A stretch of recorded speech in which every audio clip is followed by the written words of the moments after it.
All right, good morning, everybody. Lord Brown Bear, Tenwood, good to see you guys. Let's dive right in. I am so sorry about Wednesday, last minute changes and everything, any real life responsibilities, but I am glad to be here today. This is our final PNG stream. We will be having the official debut of everything on Sunday. I even got the animated emotes in from my artist, so we will have those. Those are the only thing I was waiting on because they got slightly delayed. So we will have everything ready. I'm going to be spending most of tomorrow doing the putting the finishing touches on everything and making sure I've got everything set up for that. So in the meantime, let's get this loaded up. Animated emotes, you say, yes, Lord, yes, Tenwin. I've got 5 emotes that we're going to be having. 5 animated emotes. So we will have our own stuff. Let's see if we can get through the DLC today and hopefully be on track for finishing up the entirety of this game. Yep. Glad you acknowledge my noble heritage. What can I say? The two of you having the same color on your name only makes things a little more confusing. All right, so we finished off all of that. We can't get in through there. Can we even get back over there? No. It does not let us get back over there. Okay. No. Speaker Slayer Seducer. That sounds like the porno parody of this DLC there, Lord Bramber. Thinking maybe we should rest before we go any further. We've got one injury at Kehu, but it's maimed. That's one of the worst ones. Yeah, well, we're not allowed to rest here. Well, fuck. Wait, so I can't... Okay, that's stupid. We're just gonna walk outside then. Because the local place that allows you to rest doesn't give any bonuses, so we're not gonna do that. The Hylian version. It's all about that baby making. Go ahead. We'll use the Mariner's Porridge. It's just a nice basic buff. Now head back into the Crucible.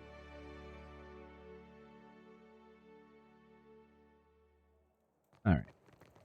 Welcome back. I hope I can be of service, friend. It's early to be calling us friends, buddy. Oh god, please don't turn this into a South Park bit. Shouldn't I? All are my friends in service of the Faces, even when they're my foes. Oh, interesting. Do you have any items for sale? But what I have is exclusively sold to the Crucible's contenders. He smiles down at your token before his eyes return to yours. Spend lavishly. With a flourish of one arm, he indicates the items on the shelf behind him. Oh, contender's armor. Superb. +1 to enemies engaged. Invokes the imagery of the Kazuwari Arena. A cuirass of treated wood secures a thick and riveting leather galeras. Interesting. What is it actually? So you can petrify the wood for additional armor rating or... Oh, see, that's interesting. -1% recovery per athletic skill. Huh. So you could get upwards of what? Probably about 20% or so? Which would basically turn it into a medium armor, but with light armor recovery. Not the worst, but not really the best. Grants contender's composure, gain concentration at the start of each combat. That's a nice straightforward buff.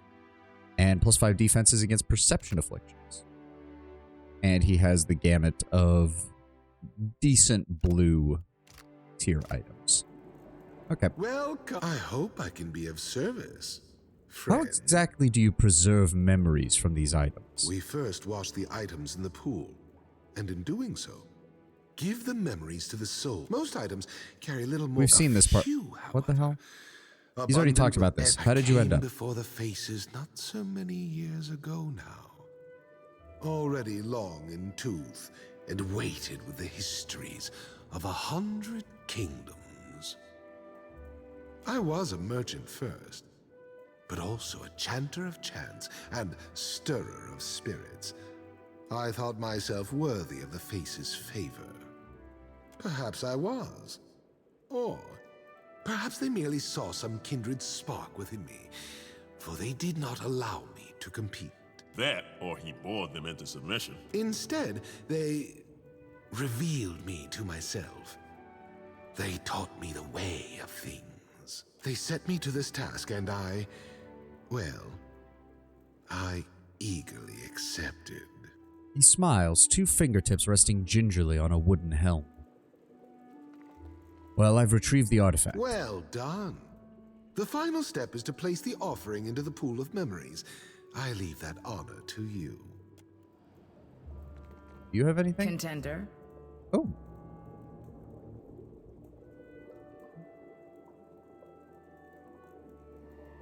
Can you tell me more about the souls not being in harmony? The crucible is alive with the Yeah, we've seen their that part. song. The faces rouses the We've seen that souls part. do not speak to me in Yeah, I'm we've seen that sorry. part. Okay, so you've got nothing This- else for me.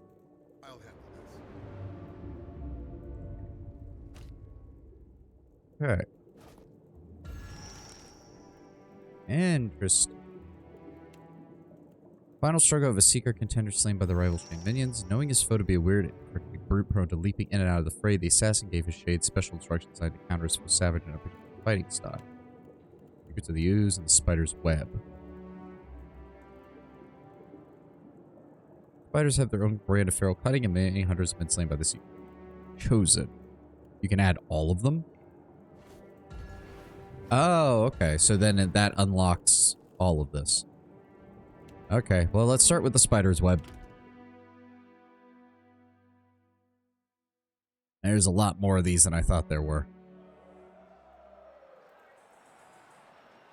Few creatures kill with the cold intentionality of the spider. Fewer still can resist the Seeker's children when they work in tandem. Seek the proper unraveling of the brood, lest you be overrun by mother and hatchling. Alright. Okay. How do we... We've got those, we've got... Weird. That doesn't seem like too many. It also feels like I could split these guys up Not pretty sure my easily. boots are big enough for these fellas. Yeah, I see the there. game. Dire Weaverlet. Why do they look like they're on fire? Why are there sparks coming off of them? I don't like that. Speak freely. Go ahead and root that one in place if you would, please.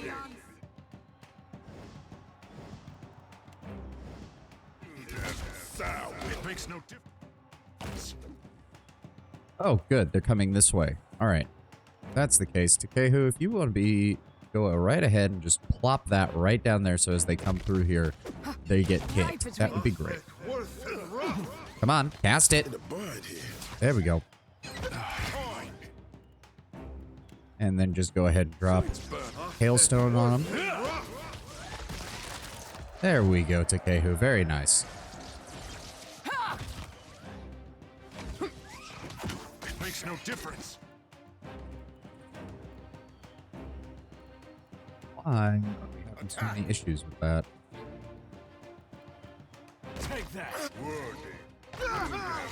Okay, so apparently we've done, like, no damage to these guys outside of the spells we've been casting, and something is healing them. What the fuck? Just gonna go ahead and disintegrate you. Why? What the fuck is healing this thing? Mother's Recovery. I'm sorry, what? Something I hate's coming back up. Oh, I don't like that. I don't like that one bit. Okay, who? If you could, go ahead and plop that over there.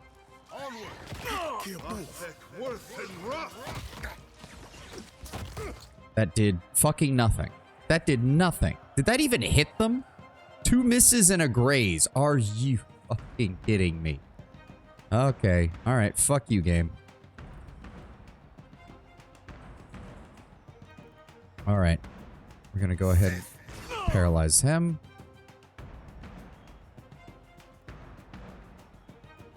Go ahead and throw a pain block on Constantine, because apparently he's just taking... Alright, this is aggravating in the extreme. Am I missing something here? Do we just kill these? There's a hidden enemy on this map, isn't there? You see that, Ishi? And... What the fuck is he... Shifting chroma. Plus 3.3 damage per 3 seconds, and of course it just keeps getting applied, so he's never... Constantine, are you doing... No, his fucking recovery is like 1 billion fucking seconds for some reason. Alright, fuck it. Tain's chaotic orb. Are we? I have no idea what the fuck is going on here.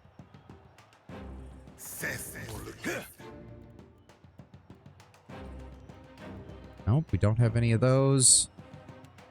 Let's go ahead with infestation of maggots.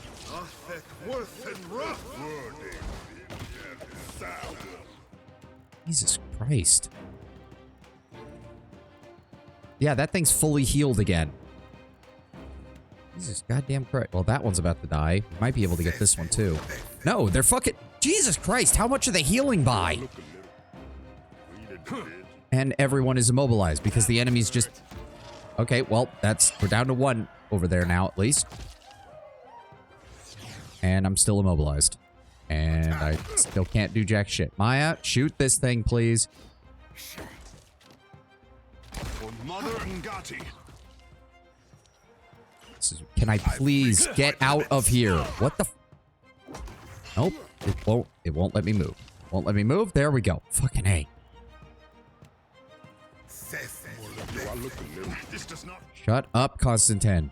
Yes, you look a little under the weather. We're trying to deal with this crap.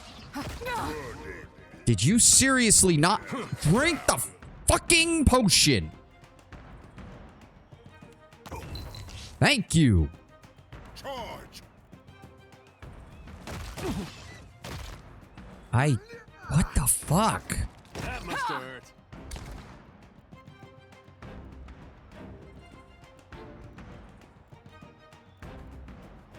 Nope, because that's just a... That doesn't fucking help me.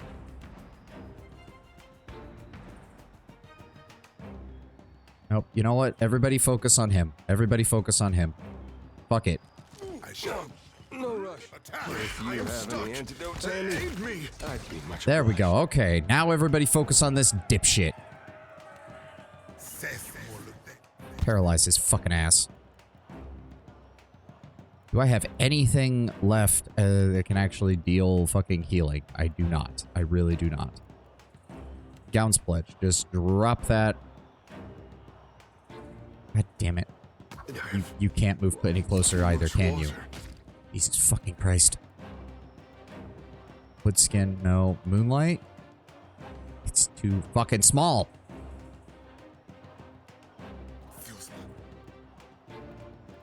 Okay, who? Use that. Adair. Use that. There we go. Knock him on his ass. Go ahead. Minimize concussive missiles. Oh my fucking god, it heals so fast. Disintegrate. This does not work. Yeah, fuck you. I got through your fucking healing, you pieces of... Oh, for the love of God. Do I look? Please use the healing potion. And do not interrupt it. Onward. Okay, disintegration. Concussive tranquilizer. Kick him. That is faux target, so yes. No. What the fuck is that? Oh my god. Shield cracks? Yeah. What the fuck? No, that doesn't help. That does not help, game. There, now use it. There we go. Oh, fuck you, you piece of shit. Yeah, sure, cast it on my frontliners. I don't give a shit. Paralyze him.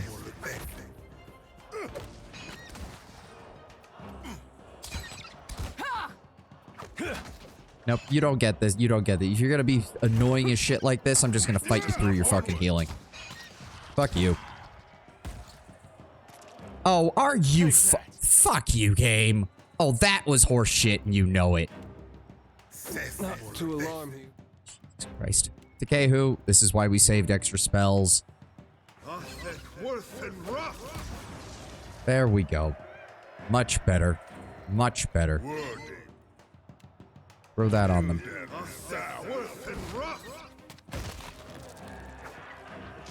Come on, only 2 of them left. Can't even see shit. There we go. Got a pulled chicken sandwich. Ooh, sounds good. Sounds very nice. I try to avoid carbs during the week, just to keep my diet going. Really nothing of any value. Thanks for that game. It is not enough to find the flaw in your enemy. One must also know how to unweave their advantages. Excellent hunt, Watcher. Minor positive reputation game with the Seeker. Oh, God. You're gonna... Oh, are you really telling me that I'm gonna have to go through all of this? This stage in the game, it's unlikely to find anything particularly of value. I mean, I'd like to. It'd be nice. We were still finding decent uniques all the way to the end of the game. Oh. If the Watcher of Cadnua is participating in the Crucible, then perhaps we have some reasonable hope of a worthwhile challenge. Oh, that's a cipher. The words strike your mind as you walk by a gang of 5 warriors, some wearing expressionless faces, the others poorly veiled smiles. The presumptive leader of the gang stares at you with an unerring focus. She's likely the source of the mental communication. I think you mistake yourself for someone of my size. You speak with a proper voice.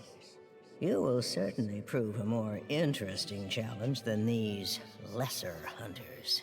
We are the Quiet Five. Many have come to this island seeking victory, but we possess skills and training beyond mere strength of arms. Never before has a group come so perfectly prepared for the patronage of the Seeker. Ooh, that's... No. That's not my character. May Tomawai bless your efforts in the arena. But should we face, I will slay you. And may he bless you as well. I'm sure our fight will be the match of the season.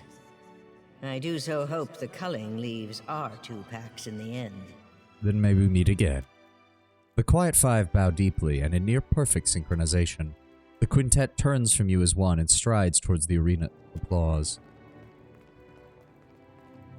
That sounds dirty. That will do, Not I say. really. I don't think it did, at least. At least we got through that. Oh, I guess we should, need to check in with what's his name. I don't like how this arena is set up under here. It's like, there's basically 2 rooms in this entire thing, but because of how it's set up, you've got to cross this entire bridge in order to get over here. You're back! Does that mean the belt is ready? Oh, Of course. okay, so I guess that wasn't enough to charge it. I did have it equipped, right? Yeah, I got it equipped. Allow me to delight in this shark soup. Slayer. Oh, let me guess, Tenwood. Is this the dragon slaying group that you My implied? contesting friend. Ah, my friend returns. You have acquitted yourself well in your searches, and Toamawai would have you go forth from Kazuwari to hunt artifacts elsewhere in the Deadfire. The Seeking Face whispers of a smooth sphere of Adra, polished in the ocean's depths. Found and lost a dozen times, it is sunken to the bottom of Nekataka, to the ruins below. To claim it from the creatures within the sinkhole, however, one needs keep the Seeker's lessons in mind. That the lure serves the hunter as aptly as the spear. The slaying face growls of the Kraken's eye and a coin heavy with lost lives. It came from here, and the faces would see it returned. It poses you no danger, I promise. Sounds perfectly safe. The surviving face would teach a lesson. That persistence is not necessarily survival. Confused? Seek the altars of the dead in Nekataka, and I believe you will begin to understand. So is all this necessary, Tenwin, or is this more optional Will you stuff? take up this hunt? Most excellent. Or Gilarde, as our Valian friends would say. He chuckles, fingers brushing across his How mouth. about you stick with Akira? Good hunting, my friend. He bows his head to you in farewell. I think it's optional unless you run out of challenges without progressing. Ugh. Contender? You've got nothing. I'll take care of this. Okay, so we did that. What did you say? Due to some of the Slayer ones? Cult of the Naga Shaman. Led by a mighty poison shaman capable of summoning reinforcements to enhance the power of his venomous allies. Many hunters have wandered in lands or territories of lap and stuff the combined wrath of elusive Stilgar and their lithe cousins. Test your might against a deadly encounter with felines of all sizes. Sure, why not? This cannot last. Though smaller than the mighty Stelgar, the great felines of Eora are deadly hunters. In a pack, they demand fear. Rock is for the weak. May the most savage win.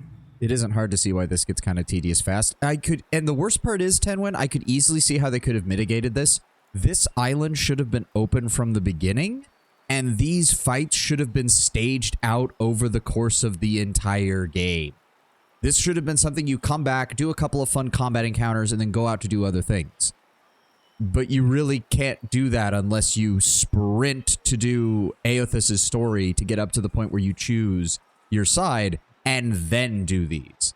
Like, this really feels like it just wasn't integrated into the game world very well. Also, Sint, welcome, welcome. Good to have you.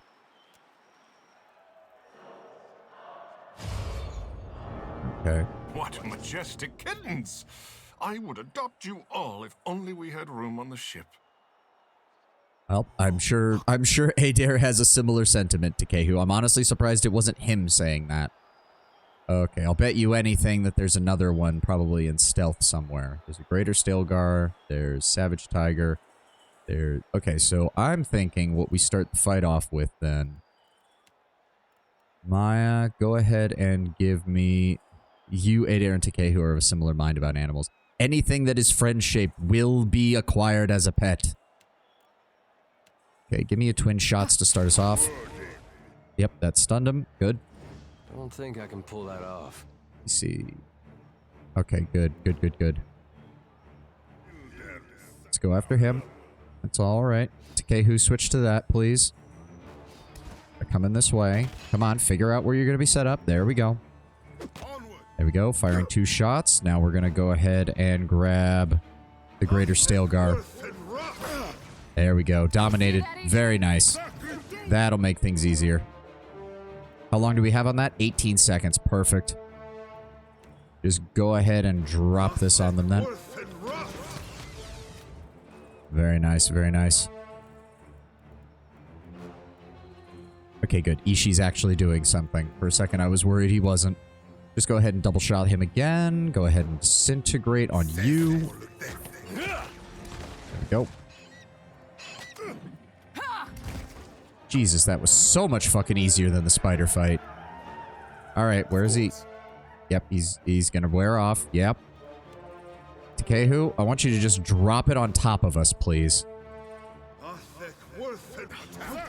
Ow! That's what I was worried about. Okay, paralyze him. Constantine, go ahead and give me the debuff. Maya, go ahead and Thorny Roots him. Adair, kick him in the balls as per usual. There we go. Now we're going to go ahead and disintegrate.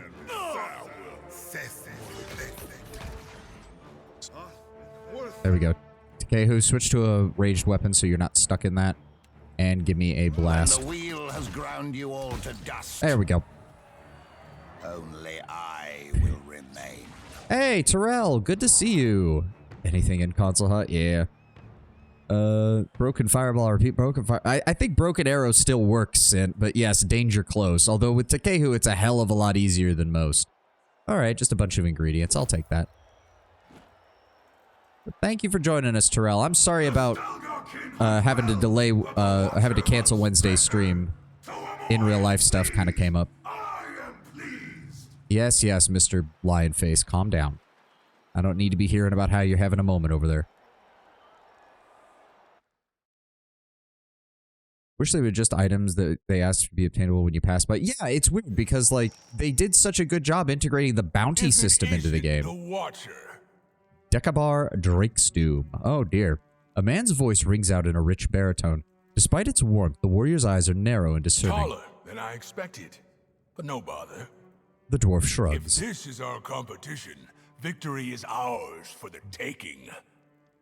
A motley of soldiers, each arrayed with more weapons than they have hands to wield, stops as you approach. From behind their garish helmets, they size you up. Was he from a dragon-killing family, or did he choose the name Drake's Doom? That sounds like a name he chose.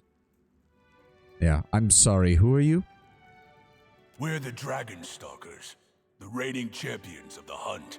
Considering the game we normally hunt, kith like you are easy pickings. The warrior passes an ornate axe from one hand to the other, idly juggling the blade with a smile. Dragon Stalker, not dragons plural, so you've only handled one. Not as impressive as I would have thought. I'll have you know we've slain 3 dragons. Toamawai blessed our band, and soon all shall see. Impressive, but not a match for my tally. And exactly how many dragons have you slain? Well, we can start with the Sky Dragon that attacked a Hylian temple in the North Wall. Slew that one on behest of the gods themselves. Whatever. Anyone can get lucky once. Then there was the Adra Dragon living below my castle of Caed Nua. Perhaps you've heard of it. That one was a particularly annoying beast. Its hide was capable of withstanding a great deal of damage. Big deal. So you've slain 2 dragons. Even sundials get lucky twice a day. He clears his throat, his weight shifting from one foot to the other as he rocks sideways. Then there was the Magma Dragon living within Magran's teeth that had fooled the local Ruthan into worshipping it as a living symbol of Magran. That one I disintegrated with my cipher abilities. Okay, so you slew 3. Very impressive. We're all very impressed. With an overly pompous flourish, the warrior bows to you in mock adoration. Then there was the Alpine Dragon of the White March. Slew that one after some particular difficulties with the creatures that it was hiding in its lair at the same time. 4? Well, that's remarkable. With a quiet cough, his eyes sink to his feet. More than we slew. His Glamfellan compatriot chimes in with a raised finger. Very observant. Now keep your smarts to yourself. And then there was Neresirlus, the corpse dragon of the Deadflow. Had to kill that one twice, in fact. Sighing as you list your accomplishments, the warrior says nothing and merely waits for his litany of comeuppance to end. And that about covers the subject of dragons. Though I did have the opportunity to fight the Archmage Lengrath and her pair of dragons, though that one thankfully was resolved peacefully. Okay, we have a fight to get to, so... I do like how his picture kind of reflects his face, like how I imagine his face right now, like, oh shit. Heads bowed and faces pale, mouths sealed, the squad of warriors quickly walk past you, filing out into the arena. Though the crowd greets them with roaring applause, the dragon stalkers appear stiff and uncertain as they enter the arena. At least he believes you. Yeah, I do. Like, he was obviously just kind of bullshitting and, you know, just smack talk fucking, as far as, like, smack talking and all that, as far when you had the first 3. But once you got past that, it's like, oh, fuck. Wannabe slayers. I mean, to be fair, Lord Brownbear, they've slain 3 dragons. By the standards of this world, that's pretty solid, all things considered. It's just not Watcher of Caed Nua, Captain of the Dreadfire, the Herald of Bereth, Chosen of the Gods, Hater of the Gods, etc. Sometimes you gotta pop out and show the manlings. I would argue it's above pretty solid, but yes. Exactly. And now we've got an ad, so we'll hold fast here for a little bit while I get my hand exercises in. Whew. You just have a cheesy, cheap tactic and aren't a real pro dragon. Are you saying that to me, Sin? A camper or something? Who knows? Aimbot? Oh, okay. Well, to be fair, it did mention in their description that they're carrying a shit ton of weapons and stuff, so it wouldn't surprise me as well if their whole strategy comes down to bring as much equipment as possible and figure out what works, which, to be fair, is better than nothing against dragons. I'll probably appraise them and ask what kind of dragons if they weren't so cocky. Yeah. There, Magic Missile, 100% aimbot. Never mind the fact that Magic Missile basically just tickles things at this level, but yes. Alright, come on, ad, finish up. Oh. I want to get as far into this. Preferably, I'd like to finish this DLC if we could. Doesn't matter how fair a fight against a dragon is, it's a fucking dragon. You have only delayed. Oh, shut up, console hot. Considering how adaptable dragons can be, it can be important to have a variety of equipment. Oh, absolutely, absolutely. And I still remember watching, there's an old YouTube content creator that I'm sure some people have seen, the Spoody one, who used to do videos on his tabletop games. And as he put it, if the party is fighting the dragon on the ground and they haven't like crippled the dragon's wings, then you're doing the encounter wrong. Dragons are intelligent beings. They can fly. Why would they ever, on choice, be within melee range of your party? Or death. Like, there has to be a reason for a dragon to be on the ground. Otherwise, it should just be strafing you like an A10 warthog until everyone is dead. Contender. All right, you don't actually say anything when I finish these. Should I check in with the other guy? Hold on, should I? Tenwin, do you remember how the mechanics for this belt works? Do I have to do a certain number of these? Do I have to do, like, all 3 of a set in order to charge it up? Like, what do I need to do as far as that goes?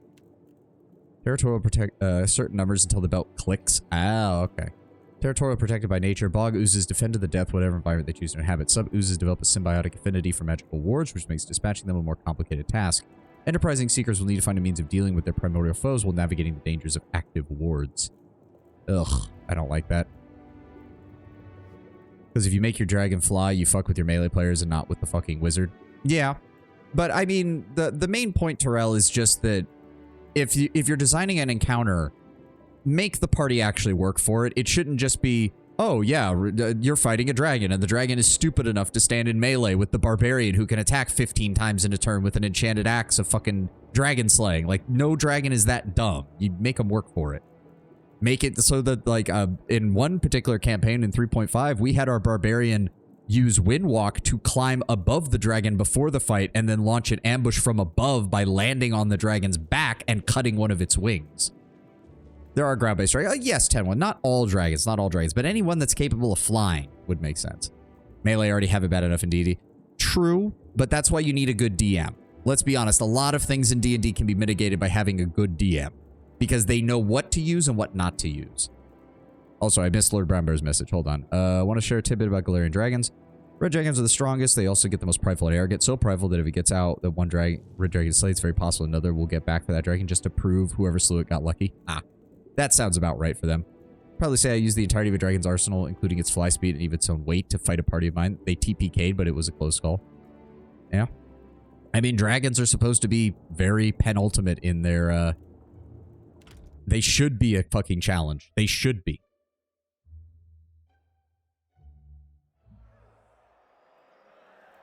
All right, let's see what we have to do with these oozes. And erratic, the ooze is a creature well adapted to its environment. Are you equally adaptable? Or will you fail here? I don't know. Are you going to give me another enemy that has just 1,000 fucking heals every second? Sigil of Pain, Sigil of Atrophy. Ugh. Suffocated in ooze gunk. Now that's a bad way to go. I wish I could see the range on these things, because I'm pretty sure if we draw them over here, we should be out of range of both of the sigils. Red dragons also don't run. Yeah, their pride can be a weakness for them as well. To get the soulbound armor, you want to get the coin the guy mentioned. That's the challenge that rewards the soulbound armor. Ugh. The wizard tried to hide away with the rope trick, but the dragon noticed it was more than strong or heavy enough to pull on it and undo the spell. Oh, poor wizard. I would... Yeah, go ahead, set them to auto attack only.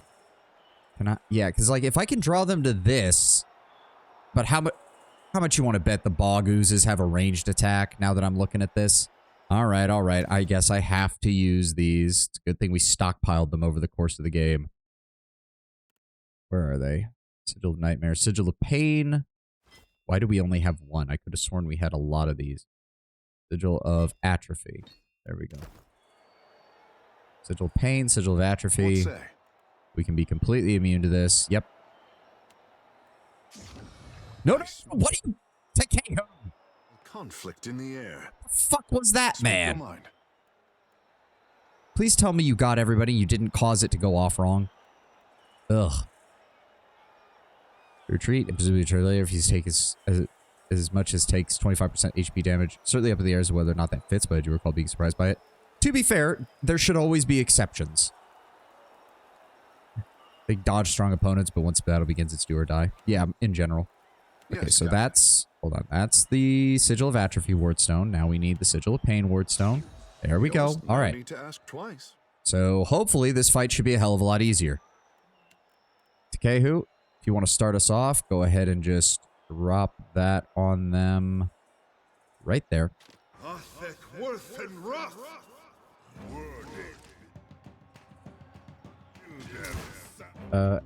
Hold back, let it hit them. They're taking damage. Good. Let's go ahead and drop some additional hailstones on them. Ow, dicks. Fine, I'll just keep fine, I've got the AoE to fight this. Try me. This does not agree. Okay, they're all focusing on Takehu. That's not good. Please cast the spell. Takehu, fall back. Fall back. Okay, yeah, they are literally all focusing on Takehu. What in the hell?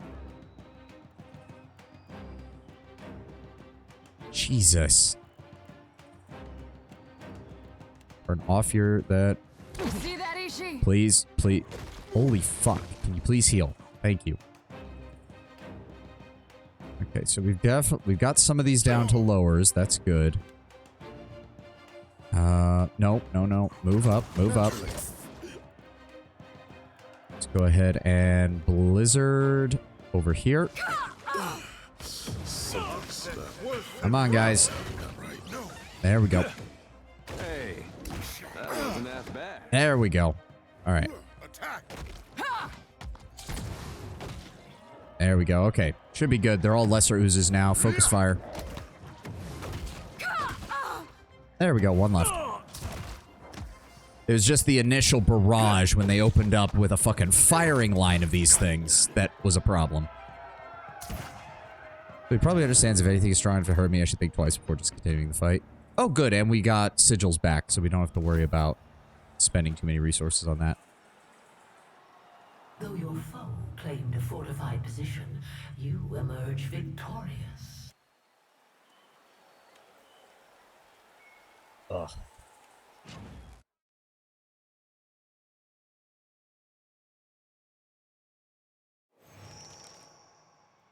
Oh, hello. As you step away from the blood-scented chaos of the arena and into the darkened antechamber, you sense a lurking presence.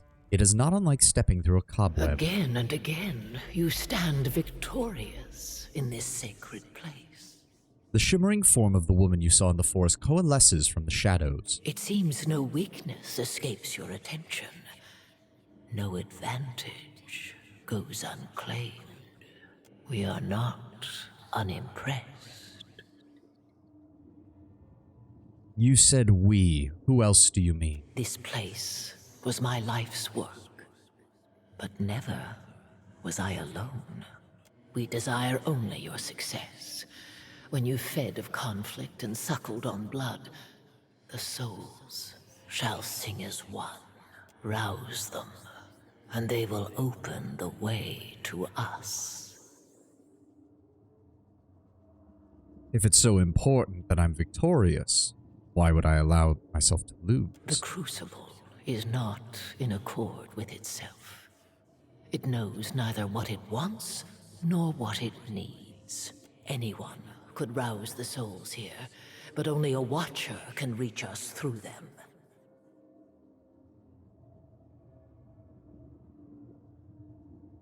Considering that I'm on an island built by cutthroat competition, it seems safe to assume that you're all using me. I openly lure you from one danger to the next. Certainly, the Crucible means more to me than your safety and well-being, but for now, they are one and the same.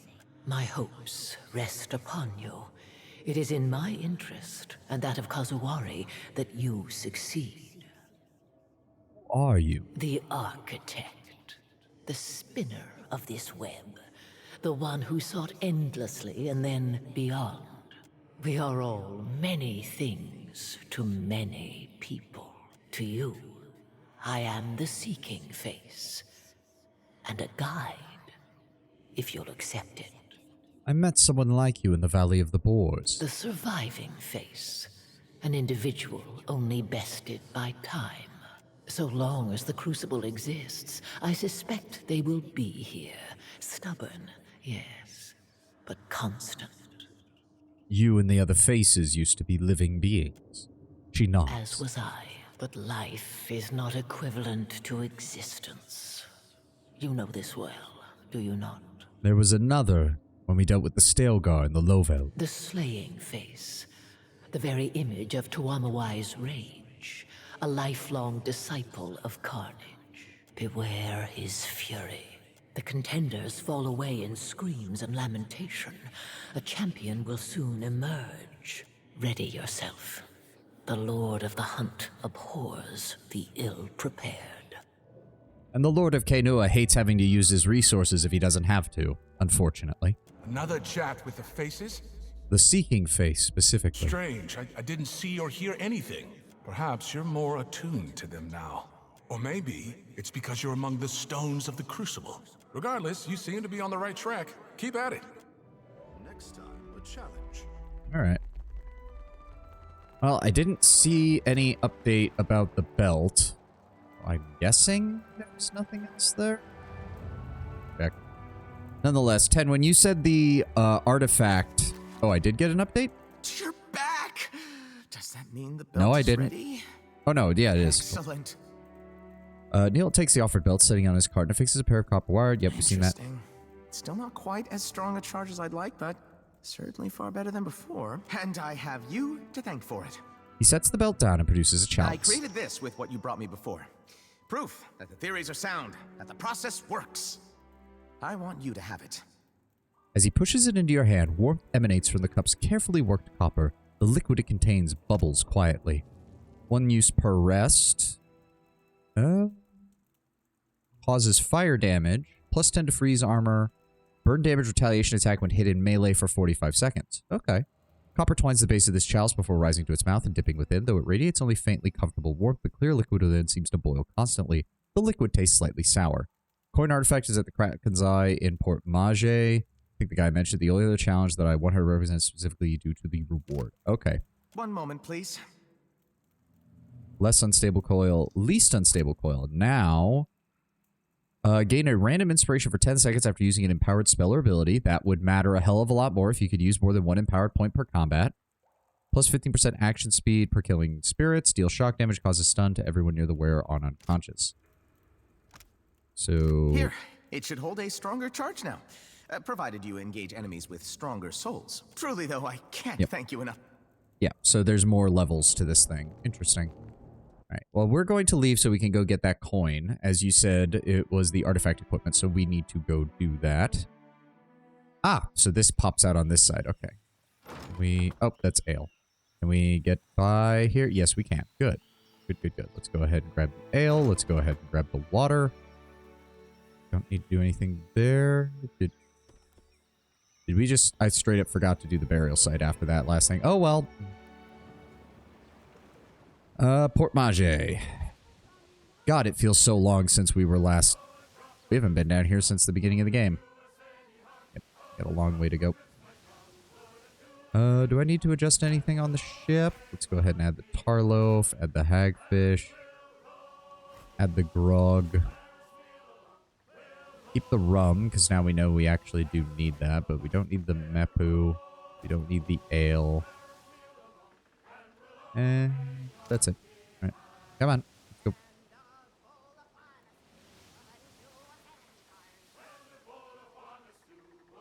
There it is. Port Mage.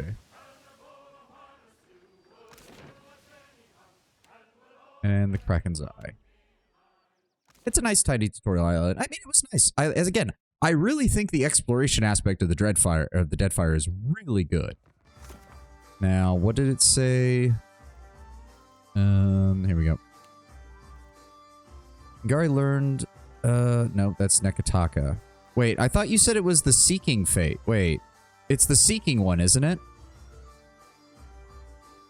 The Seeking is in Nekataka. So it's not at Port Mage. Seeking one is different? Huh? And wait, what? The slaying one gives the soulbound armor. Oh, my apologies. The coin I see can be found in the Kraken's Eye in Port Mage. Didn't think you'd come back here. All that. Don't tell me you wrecked your ship again. No. Who am I? I mean, I know he's got that, but that's an actual Kraken's Eye. That's not a coin. Should I be looking? Is it in his sail? Still kicking, eh? By the window? Oh. Have you ever seen anyone cast like that? The man sitting here nurses a mug of grog. From the slightly glassy look of his eyes, it's not his first serving. He seems entirely absorbed in a coin that he juggles along the ribbed line of his knuckles. So bad rapier you want to get for becoming the Seeking One's champion. Ah. Okay. Buy you a drink? The man blinks up at you and it takes him a few seconds to focus on your features. I'll have a drink, if you're having one yourself. You can pull the biggest heist to take out the Kraken's eye from the trophy mount and replace it with another. To be fair, I don't think the guy would care as long as it's still there. He gestures at the seat opposite of him. When you raise your hand to the barkeep, he finishes the mug you've been working on in one long swallow. Something I can do for you, Watcher? You're cradling that coin like it has a story to tell. Aye. He inhales deeply and releases a great sigh. I were on a ship out of Telenair. We traded in luxuries. Spirits, mostly. Brought mead, worth an egg for the Dawn Stars, and Enifer out. Returned with rum and Iraq, but also murk berries and copper leaves. Ship came up on us out of the fog, flying the thrice-fucked flag of the Principe Sin Patrina. A dhow by the name of Misery's Delight. If you know it, we certainly knew it, and of Malnage's reputation, yet the captain set to fight her off. Damned fool that he was. Would it make you feel better to know that Malnage is dead? A bit. Aye.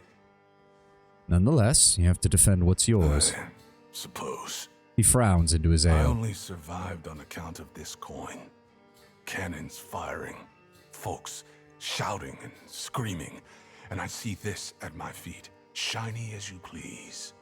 Decide for wow knows what reason to pick it up, and a cannonball tears through the deck right above me, right where my head had just been. That sets the coin to rolling, though, and I chase after it. Deck behind me explodes to splinters, all shot to shit, and me not there only on account of this coin. It rolls through the rail posts, and I, not willing to let this damned thing be, leap after it. Feel my fingers close around it right as the ship goes up behind me in a great fucking fireball worthy of Magrin herself. They must have hit the powder kegs. Wake up down the way at Valario's Rest. Nothing but the clothes on my back and this coin clutched tight in my grip.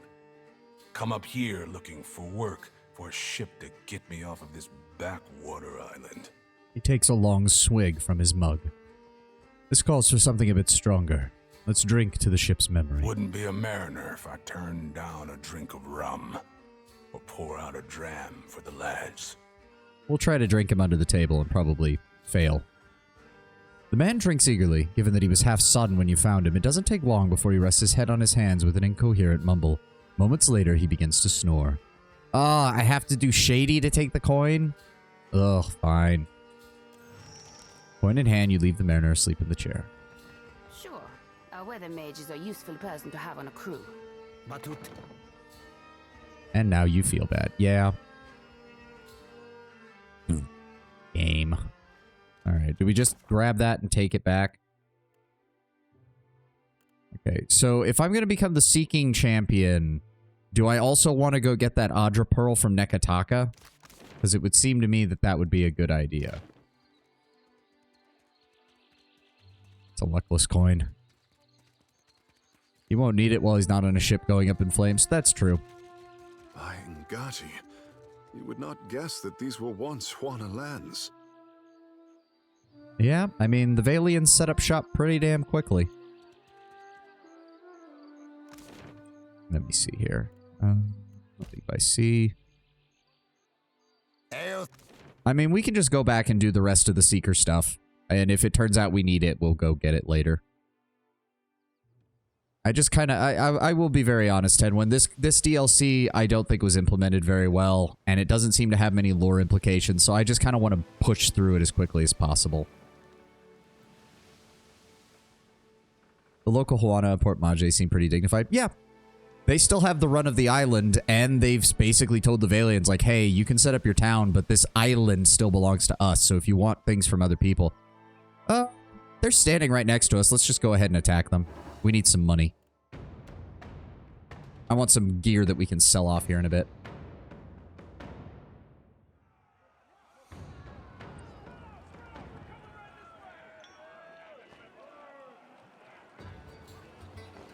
Charge.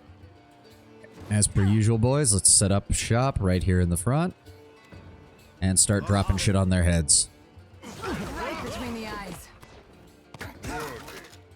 Yep. Just do it again, Takehu. Drop it on their heads. We'll go ahead and paralyze you. There we go. And just go ahead and Pistolier. Master Captain, go ahead and disintegrate him.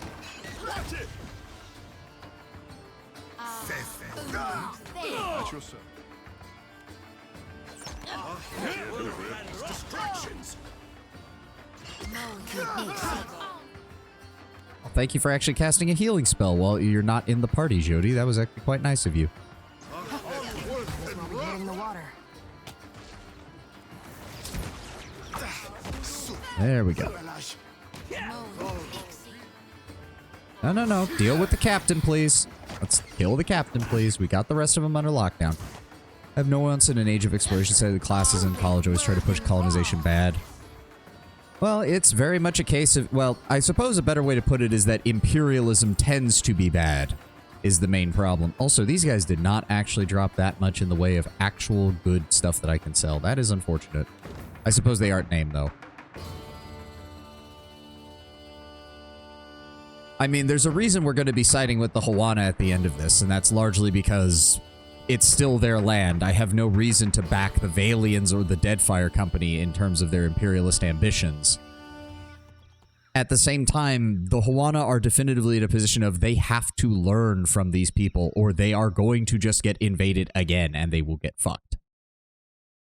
This is part of the problem that a lot of societies did not do very well when they came in contact with European colonization in our own timeline. Many times responses to them was simply, oh, throw them out and don't keep anything that they left, at which point you just end up in a worse position because now you also lack the military capability to fight them when they come back. The Chinese learned this to their detriment at the tail end of the colonization period during the Opium Wars. Ah, Watcher. I hear tale of another artifact ripe for the reaping. Are you seriously giving me quests every time? I can be of service, Yep. friend. Okay, I don't care. So, do we just put the coin in, and that just automatic? Yep. Interesting. Minted in the Republic was once a silver loose without scratching its black patina. Little bit the coin stands out to usual scrutiny, but it feels unusually cold in your hand. An examination of it with the senses of a watcher, however, reveals it to be thoroughly inundated with the residue of souls lost to the harsh vicissitudes of the dead fire. Ah, and that adds tactical ogres. Brace for impact as you relive a skirmish against a crew of ogre pirates. Interesting.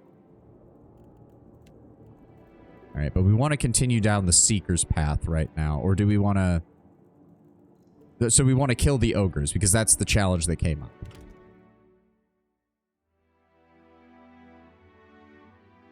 The Hawana did have an empire in the past, it's not beyond their culture. True, Lord Bramber. And they were imperialist in their own ways, given the fact they worked with the Inguithans. As strong as you are, there is always someone stronger.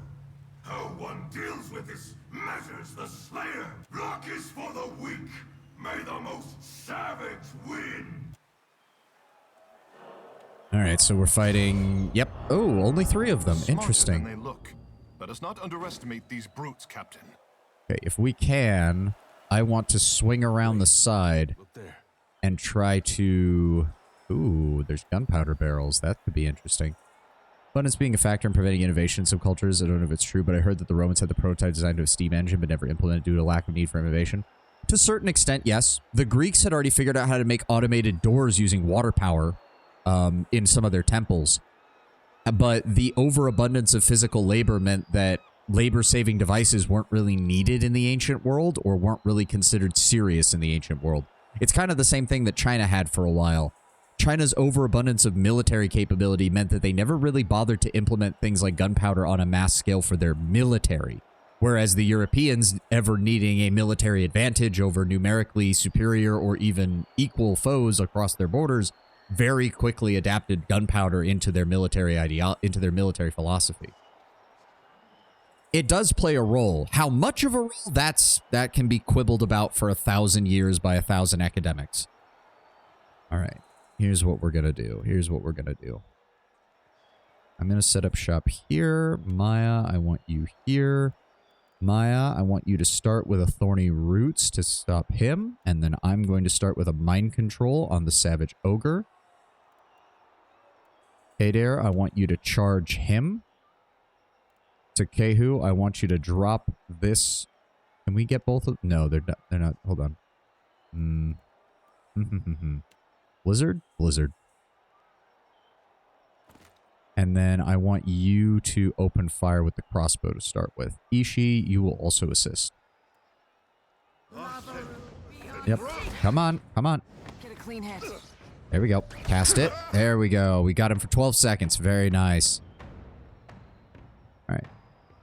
You already fired. You can go into melee now. You've got plenty of chance. Wait for it. Go ahead and remove their armor. To Kehu, go ahead and give me the water blast. Can we get both of them with a concentrated blast? Yes, we can. Ooh, good shot. Good shot. This is going to make things easier. Bang and bang. Oh, he's back down. Hold on. Let's go ahead and dominate him again. Thank you. I love the fact that you have incredibly low scores. The best weapon we could bring, unknown sickness. That is true, Terrell. Although I was talking more of China, given the overabundance stuff, and Rome, but you are correct when we get to the colonization period. Once you arrive in the Western Hemisphere, diseases did far more than any bullets or guns the Europeans brought with them. When the Spaniards did, it was probably not intentional. Why let so much labor die to disease? It was not originally intentional, that is for sure. You get into a bit more of a debate once the English show up, but by then, it also becomes kind of a moot point. Did the English know they were spreading smallpox? Not fully, but they also probably didn't care. At the same time, the Spanish introducing the disease had already wiped out something like, even on a conservative estimate, you're talking about 65 to 70% of the population. If you go by some of the higher end numbers, you're looking at close to 90% of all human life in the Western Hemisphere getting wiped out by recently arrived European diseases, which is insane when you really think about it that way. Let's just go ahead and cast Disintegrate on you. And then we're just going to double shot you. Go ahead and reload. Thank you. That makes things nice and simple. And taken care of. English. Oh, these savages fold like an Irishman without a potato with a wee sniffle. Can we use that? I mean, they all did. Everybody. Ooh, the Changeling's Mantle. 6 for Slash and Corrode. 8 base armor. Grants the pelts of many kind. Once per encounter. Summons a familiar, random non-combat beast of Galloway at the start of combat. Each beast has an aura that applies a bonus to all allies near it. Nice. Said disease is also reaped quite generously among the Europeans. Oh, absolutely, Terrell. But not 90% generously. Like, let's be very honest. Yes, the diseases the Europeans brought with them were no picnic over in Europe either. But there's a vast difference between, 10 to 15% of the population occasionally when there's a major outbreak. And, oh yeah, there was a major outbreak and 9/10 of the continent dropped dead.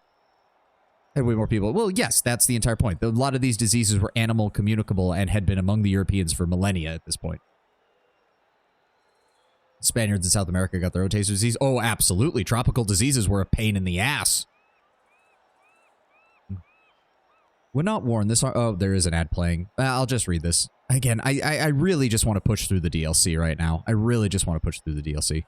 Would not warn, the armor seems little more than a trapper's pile of discarded furs. It appears a patchwork, Stalgar hide draped over bearskin and wolf fur, all layered over a sheath of dark reptilian scale studded with the teeth of a myriad predators. Donning the apparel, however, the wearer notices an organic warmth within. It shifts of its own accord, fitting itself to the possessor's build, clinging tightly to flanks and underarms, yet allowing a freedom of movement rivaling fine dueling leathers. Armor works for you? Yeah. Honestly, it doesn't even look that bad. Like, I was kind of, like, the way it's described, I was kind of expecting worse, but I honestly kind of dig the look. Recall reading that Spaniards straight up imported Africans because they were more resilient against diseases, implementing something called the encomienda. The encomienda system more refers to the, well, don't bind it yet. Let's just loot it. The encomienda system refers more to the economic system of the way the Spanish worked throughout the region. From so small a hunter. Yes, yes, yes. The other thing as well you have to remember, the Spaniards mainly imported African labor into the Caribbean. They did not import it mostly to the mainland colonies. Oh dear God, more people are talking to me. Though the crowd's continued ovation dims into a dull, distant hum, the apparition you saw before flares into being before you. You do not embarrass yourself. The shimmering form slowly applauds, grinning with each ponderous clap. The competition may be weaker than seasons past, but I see victory boiling in your veins. We will be crowning you champion of the hunt. You said we. Who else do you mean? Kazuari thrives on the memories of countless warriors. Strongest among them are the faces of the hunt. And I am the strongest of the strongest. This place is a trap. It lured me as it has lured you. Slayer knows slaying, not caring for spirits. That is Watcher's work. So you must be Slayer and Watcher both. I suppose I could just leave. This island hasn't trapped me yet. The Amawa soul hisses like a cornered cat, lips curled back around burning, pointed teeth. And we would name you coward. You would wear your shame as a mantle for the rest of your seasons. I've met someone like you in the Valley of the Boars as well. He chuckles quietly, a hateful, mocking sound. He is not impressive, rarely won easily, but never bested. He was the only face to die of old age.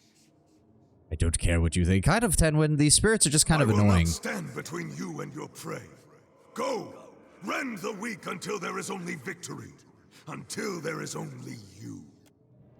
The roar of the crowd returns to its thunderous volume as the apparition blurs into a soft violet-red glow before vanishing entirely.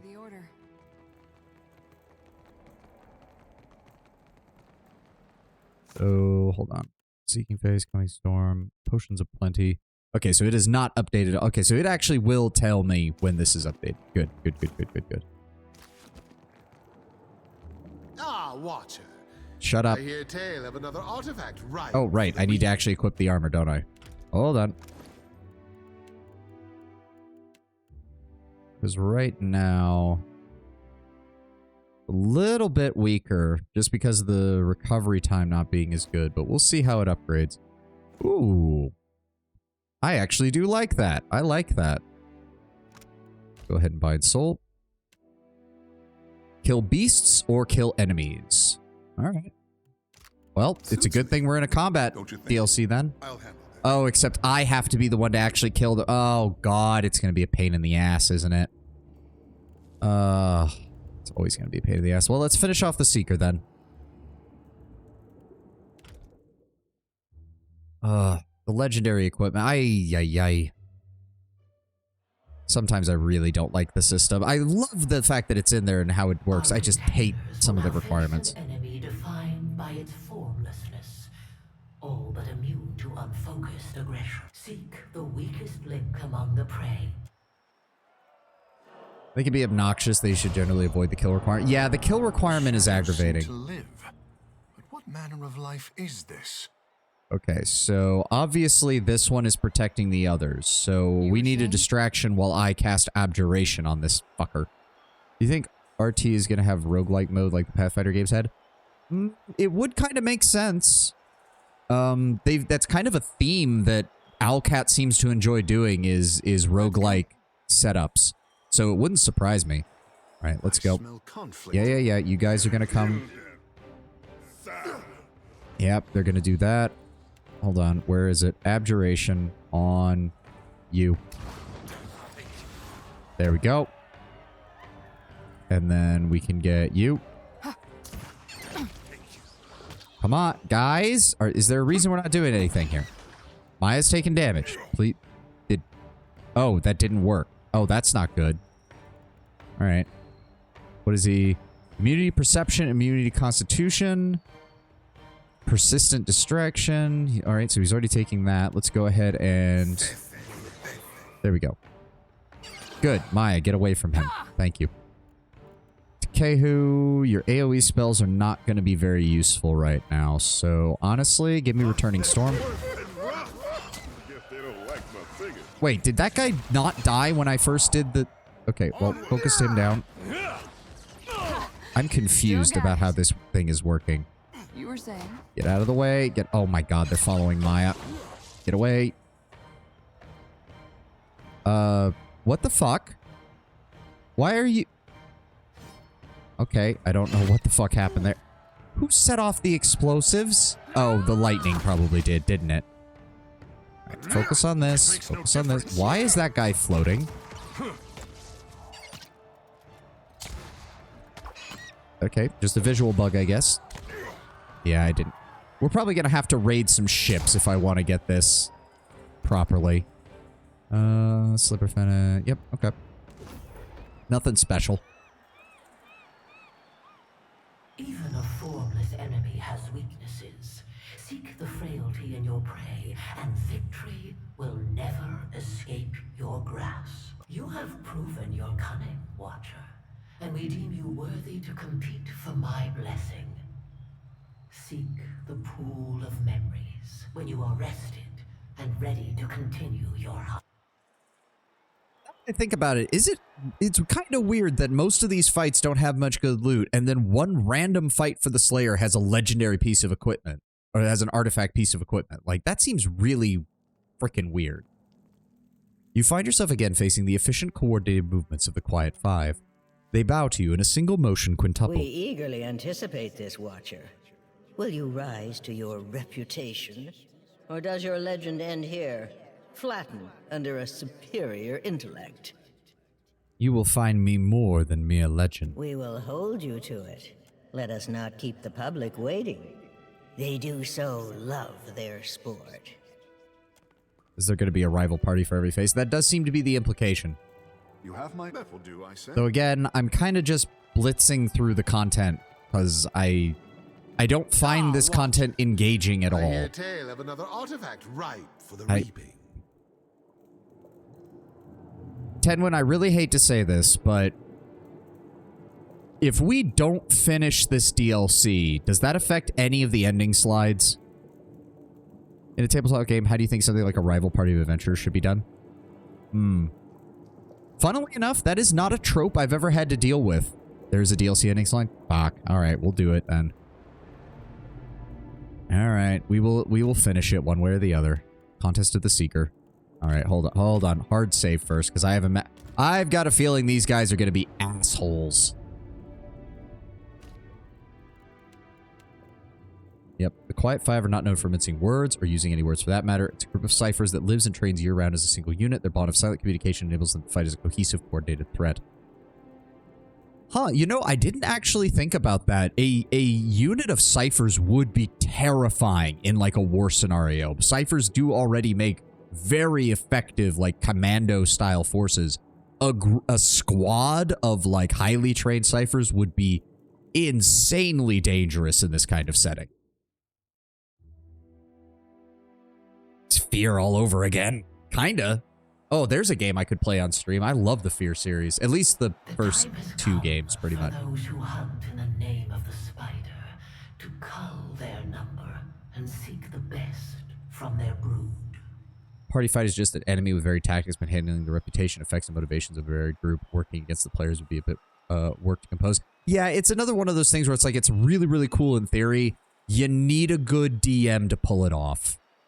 Fear 1 max difficulty, no other way to play it. I am not a fan of getting blasted in the face repeatedly, Lord Brownbear. You'll forgive me if I don't play it on max difficulty. The Quiet Five and the Watcher match minds for the attentions of the seeking face. May our most cunning contender capture victory. Oh good, this is the one-on-one combat layout. One of them always jumps over there. It's kind of weird. You believe you've chosen to be here. You have not. Every movement you made was orchestrated to bring you here. To us.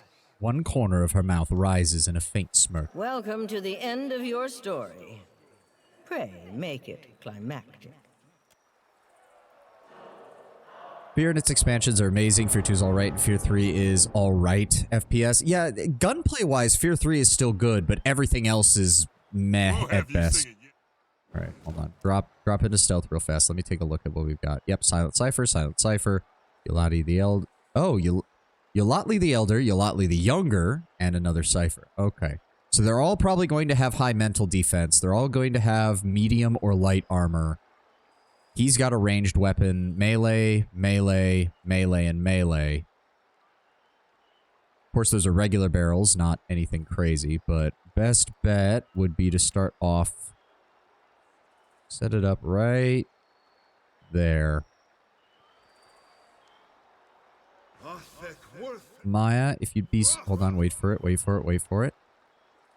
Go ahead and just pin him in place. Thank you. There we go. Zap, zap. Oh, yeah, that's good. Good starting damage. Yep, go ahead. Run into the AoE. That's fine by me, idiots. Now go ahead and drop a second one. Maya, if you'd be so kind as to just freeze them in place as well. Oh, that's glorious. Just stand right there. Alright, one of them's already down. Takehu, drop more spells, please. That's 2 of them down. Drop a third one. I'll go ahead and double tap him. Go ahead and cast Disintegration on her. No. Wow, we barely did anything, and they are completely fucked right now. No, what are you guys doing? Attack! There we go. And there's only one left. Isn't bad at all. It actually makes it hard through tactically working enemies, not damage sponges and one-hit kills. Does keep the whole mid-2000 FPS gameplay, which is fun. Bicycle kick an enemy through the window. Yep. Wow, those guys were actually a lot easier than I thought. So pinning them in place with the rooted effect and then dropping spells on their heads was a good idea.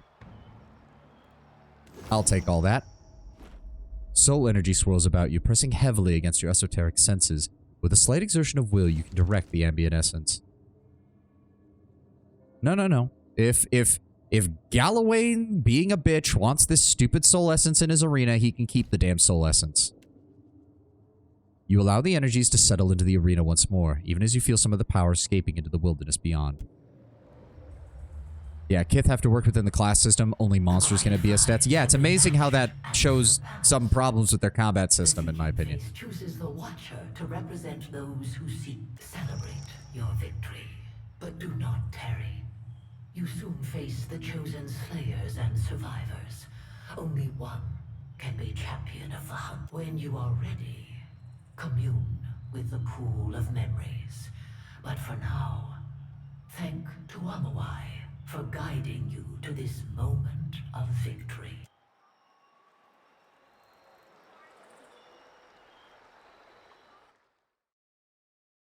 Yeah, now that you say that, Lord Browder, I have noticed we've had way fewer issues fighting other, like, player class enemies than we have anything else. Whereas monsters constantly give us problems. Welcome home, chosen of the spider. You and the Seeking Face have established an accord. May you seek greatness with every breath from here to your last. She nods to Angari, who holds a rapier in his hand. This belonged to a prior chosen. I will come to claim it when you die. But until such day, may it bring you glory in battle. Seeker's Fang. Ugh, trap effectiveness. That's worthless. Why is that even a thing? Sleek yet thorned, jagged and sharp, it is difficult to tell whether this blade is forged from exotic metal or shaped from the very leg of an enormous arachnid. It pierces the air without effort or sound, penetrating steel nigh as easily as flesh. I am honored. It is we who are honored by your participation in the Crucible. We all know Astolfo is a dude. This is useless. Wait, what? I know who Astolfo is, but I don't know how that applies to a rapier, Lord Brownbear. Oh, trap effect. Oh. Son of a bitch. It took me a second to realize that. The pool of memories bubbles and churns, catching Humaira's attention. Her face grows solemn as she peers into the water. The time has come, then, for the grand champion of the hunt to be decided. Shit. Time to make good on our big talk. Ready yourself for battle. Then gaze, it shall reveal the final right. The battle that shall determine the champion of the hunt. May the greatest of the great achieve eternal glory in our sight. Did we get an update on the Potion of Plenty? No. Ah, Watcher. I hear Should bind it just in case. I mean, we can. I'm really disappointed that that's... We're gonna keep Modware in my inventory. It's a shame, too, because it looks cool. Like, I'll give him that. The model even looks cool, but... Trap effectiveness. Who thought that was a good choice for an artifact fucking weapon? Apply 35 affliction. Well, at least that's easy for a cipher to do. Holy shit. Spider's flurry. What's per encounter reward for this level? Ooh, that's not bad. Not bad. Foe AoE, 5 to 10 piercing damage. If successful, immobilized for 6 seconds. That's not bad at all. another artifact ripe for the reaping. Somewhere out there in a Reddit thread, someone screams because it's probably the most effective for solo runs in meta. Maybe. I don't think... The problem is, Sent, is that you can only... If you're doing solo runs, you can only lay one trap at a time anyways. So, not really. Each of the Seeker's Path fights, Spider's Patience deals raw damage for 3 seconds for 16 seconds on scoring a crit. Scales with their focus. Ooh, that's actually pretty good. Yeah, Sent, like... If you could lay multiple traps as a solo run, yeah, I'm sure you could find ways to do that, but you're not allowed to because fuck you, you're not allowed. Because of course that's how this works.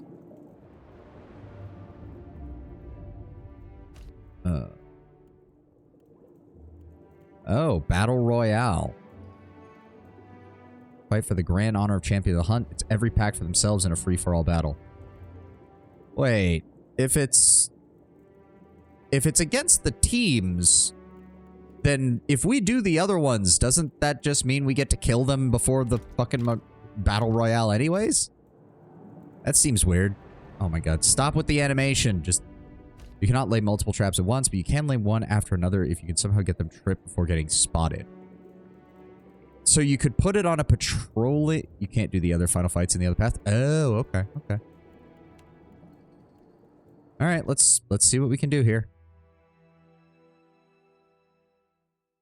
The final level, 500 damage with shred powers, 500 damage with shred powers of 1,000 damage. Aspect of the spider.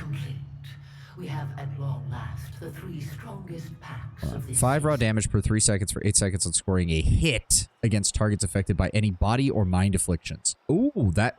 See, that's good. Swap out that trap damage with anything else related to a cipher, and this would be an amazing weapon. And now they shall fight. The pack that remains will be the champions of the hunt. For the glory of the Crucible, in the name of Tuanawai, may the strongest, swiftest, smartest pack triumph. Begin the hunt! So how's this arena set? Oh god, it's completely... Oh, and they're spawning us in the middle. Oh, fuck you, game. You think I don't see how this... Oh. The faces of the hunt's words seem to echo within the rising applaud of the crowd, the voices melding into one another until the air veritably vibrates with the sound, which is when you realize the pit at your feet is actually vibrating. The band of the bear rests comfortable hands on their animals as they look to either side for the next threat. The steady vibration continues to escalate into the turbulent trembling, and the chosen raise hands to either side, keeping their feet despite the unsteady ground. The center of the arena explodes. A massive column of swirling water rises before you, lifting the middle of the arena high into the air. The water rains down, cascading across the dry stone ground and meeting the rising waters at the edge of the fighting pit. The other chosen shout and gesture, their words stolen by the rush of water. They've come to the same conclusion you have. The arena is flooding. Maya shouts at you, gesturing up into the air. Look! Rope! You see a pair of thick, heavy ropes dangling from the edge of the platform. They whip wildly, buffeted by the titanic column of swirling water that holds the center of the arena aloft.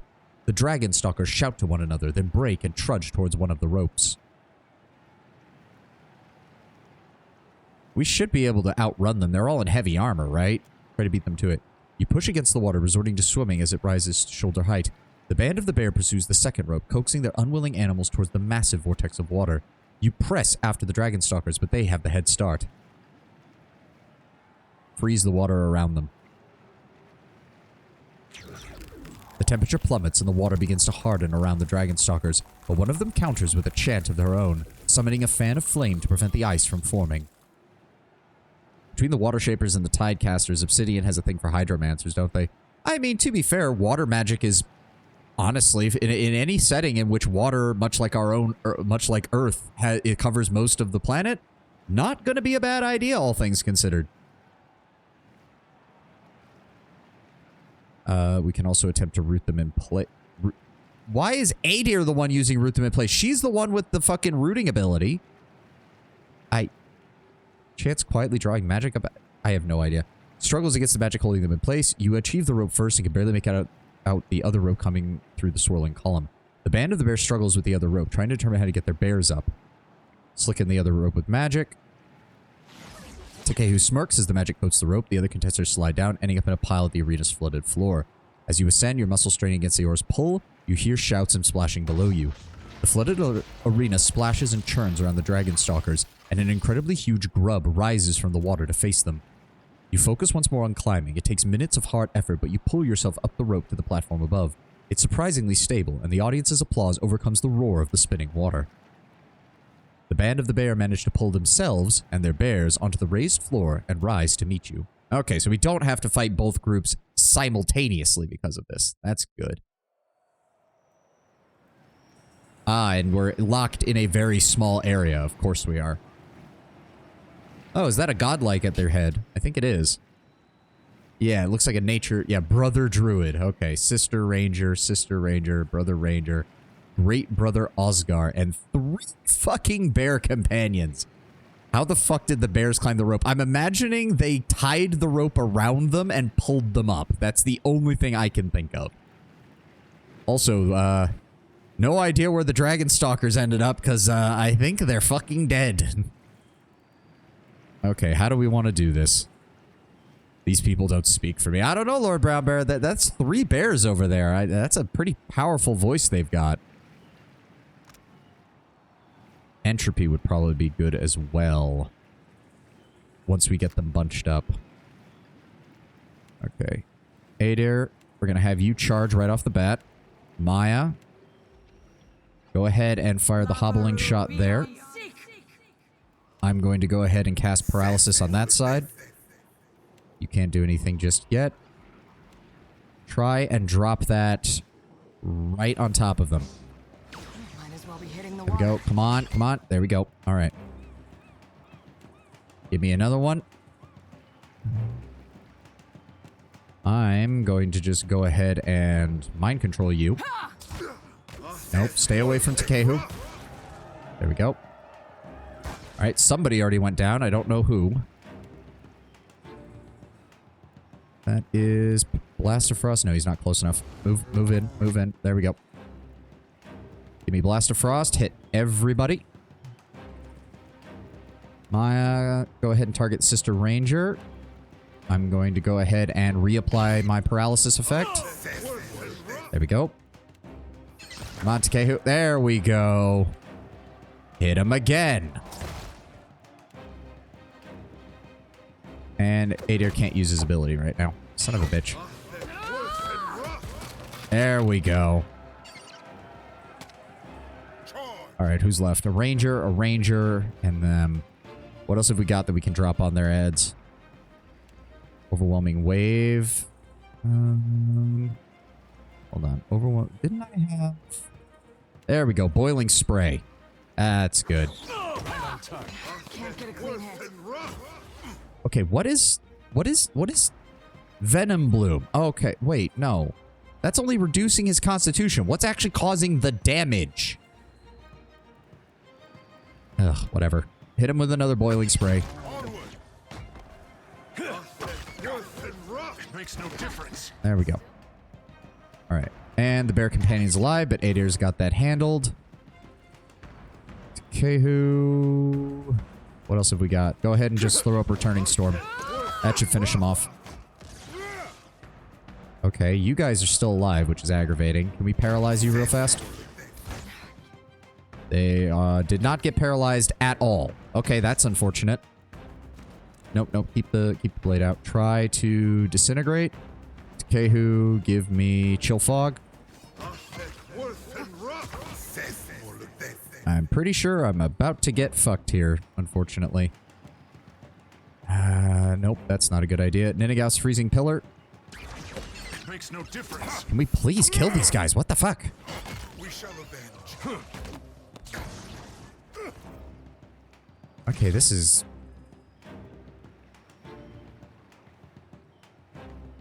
Bring the defense of all enemies in the area. That might not be a bad idea. Because these guys do not want to die. Behold me, mother. There we go. Paralyzed. Let's go ahead and throw a disintegrate on you. I'm going to get knocked unconscious here because this guy will not fucking die. Yep, I just did. Maya, can you please kill them?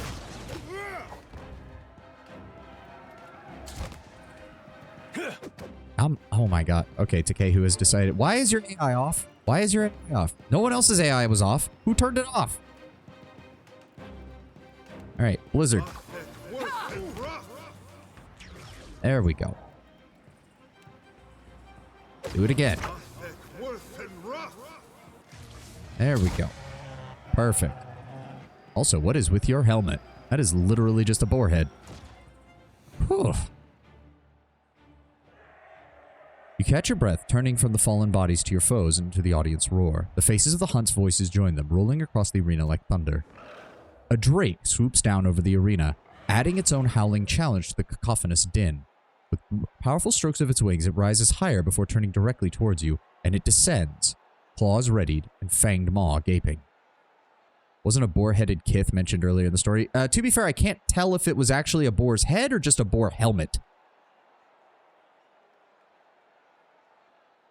Ooh.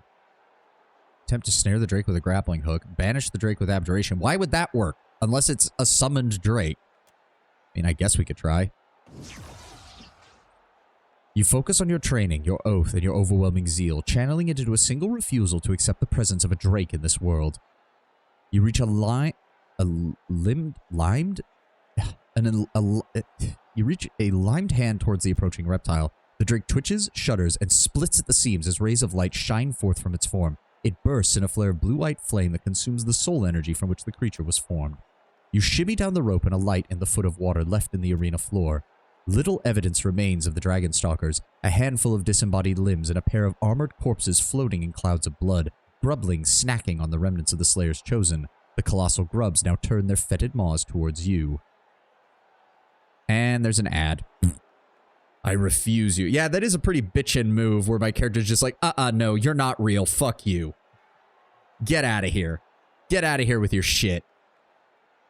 Again, in hindsight, I'd probably have gone pure Cypher if I could redo all of this, but Paladin Cypher is still pretty fucking cool. I don't believe in fairies. Dragon poofs. I don't believe in fairy tales.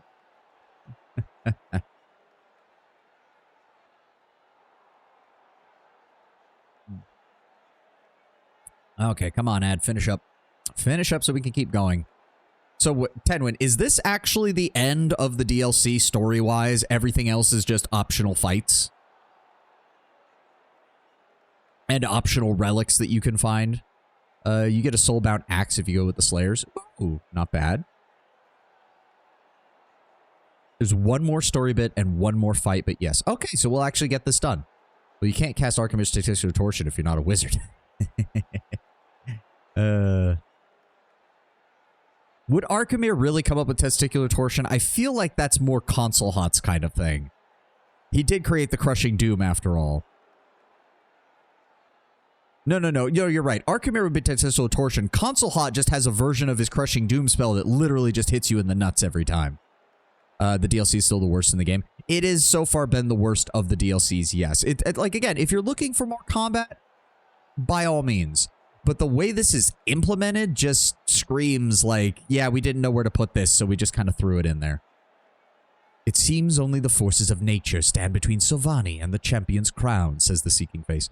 But can you endure them? The Surviving Face asks. Or will they eat you alive? The Slaying Face cries out, its voice almost gleeful. The grubs slither forward. I mean, surely the Dragon Stalkers had to have killed at least a couple of these things before going down, right? No, it's going to spawn us literally on top of them. Of course, so that's a pain in the ass. Alright, kick it in the nuts. I don't care that it doesn't appear to have nuts. Oh, of course, I disengaged immediately, took 100 fucking damage because all I wanted to do... Okay, good on you, Adair. Arc Grub. Oh, no. Oh, you've got to be... Okay, weakness to intellect, resistance to dexterity, resolve, and might afflictions. Okay, that's a problem. It does have a fairly weak score there, so we're going to do that. Maya, go ahead and double shot it for me. Takehu, I want you to just...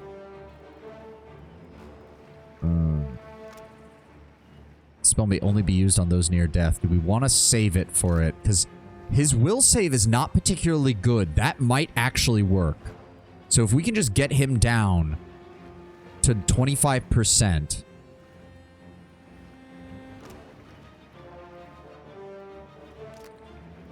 What is his... He's immune to electrical damage. This is not electrical damage, so this should be fine. This better not hit me. I swear to God. Is Tane's thing? Archimere would just light your nerves on fire. No, that's true. Okay, Takehu's casting, you're casting, you're casting. Go ahead and Winter's Veil it up. Alright, let's see if we can mental binding this thing. Did we get it?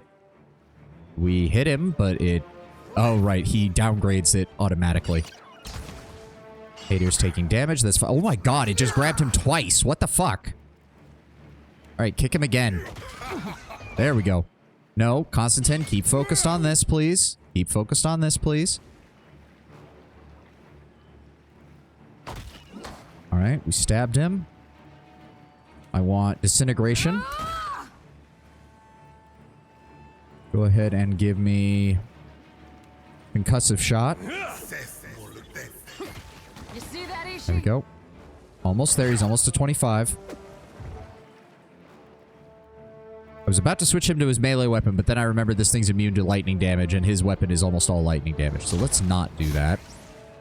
A little bit more. A little bit more. There we go. Okay, he's grabbing that. Let's go ahead and Finger in Death. Come on. Perfect. All right, Takehu, go ahead and just start dropping these on top of our enemies. There we go. We're going to Mental Binding. There we go. That makes things easier. And then we're going to Disintegrate. Constantine, what are you doing? Why did you push everybody out of the way to do that? Shut up. Console Hot. Nobody cares. We're in the middle of a fight right now. I look like a child. I prefer more refined ways of punishing the lower classes. Yeah, that sounds about right for Archimere.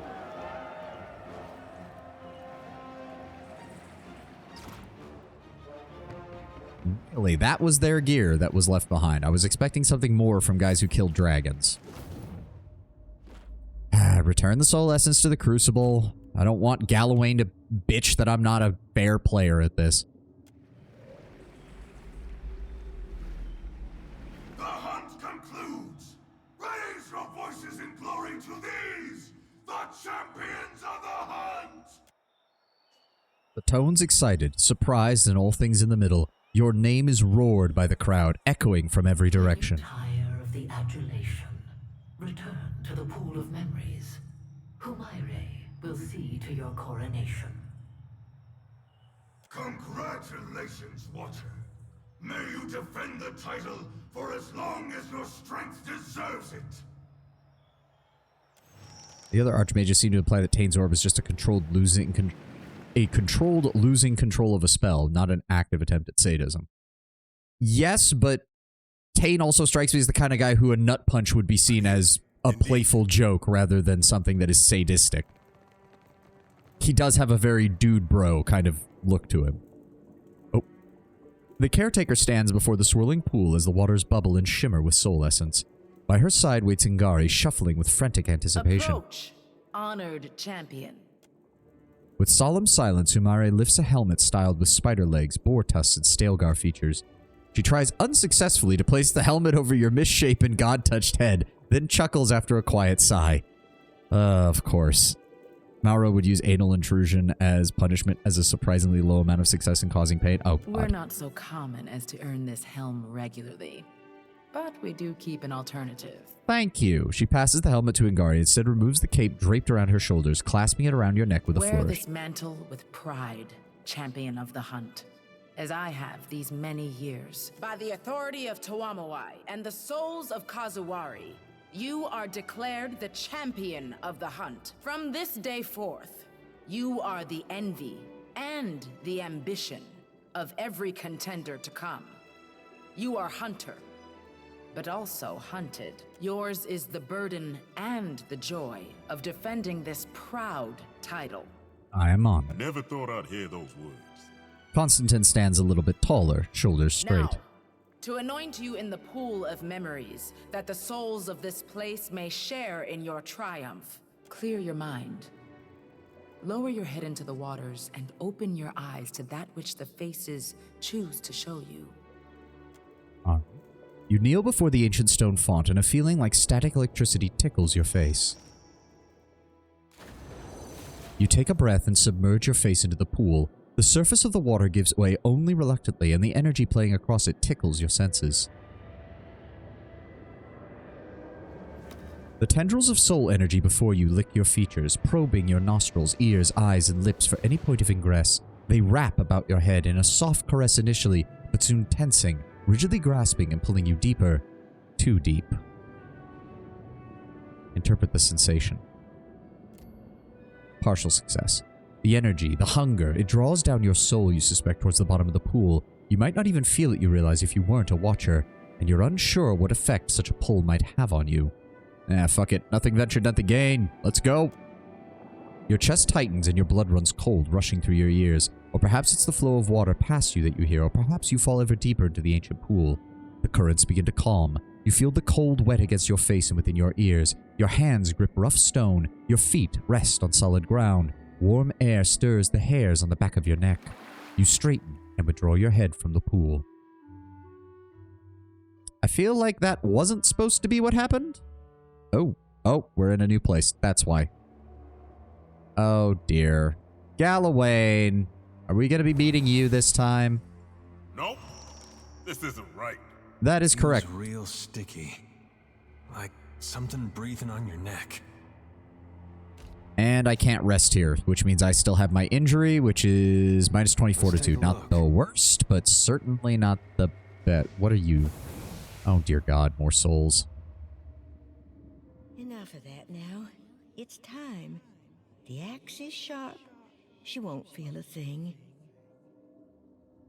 No, please. This one is my friend. There are other sows. Why not slaughter them? The other sows will be eaten too. If we are to survive the winter, there must be a fat larder and few mouths. Come, enough of this childishness.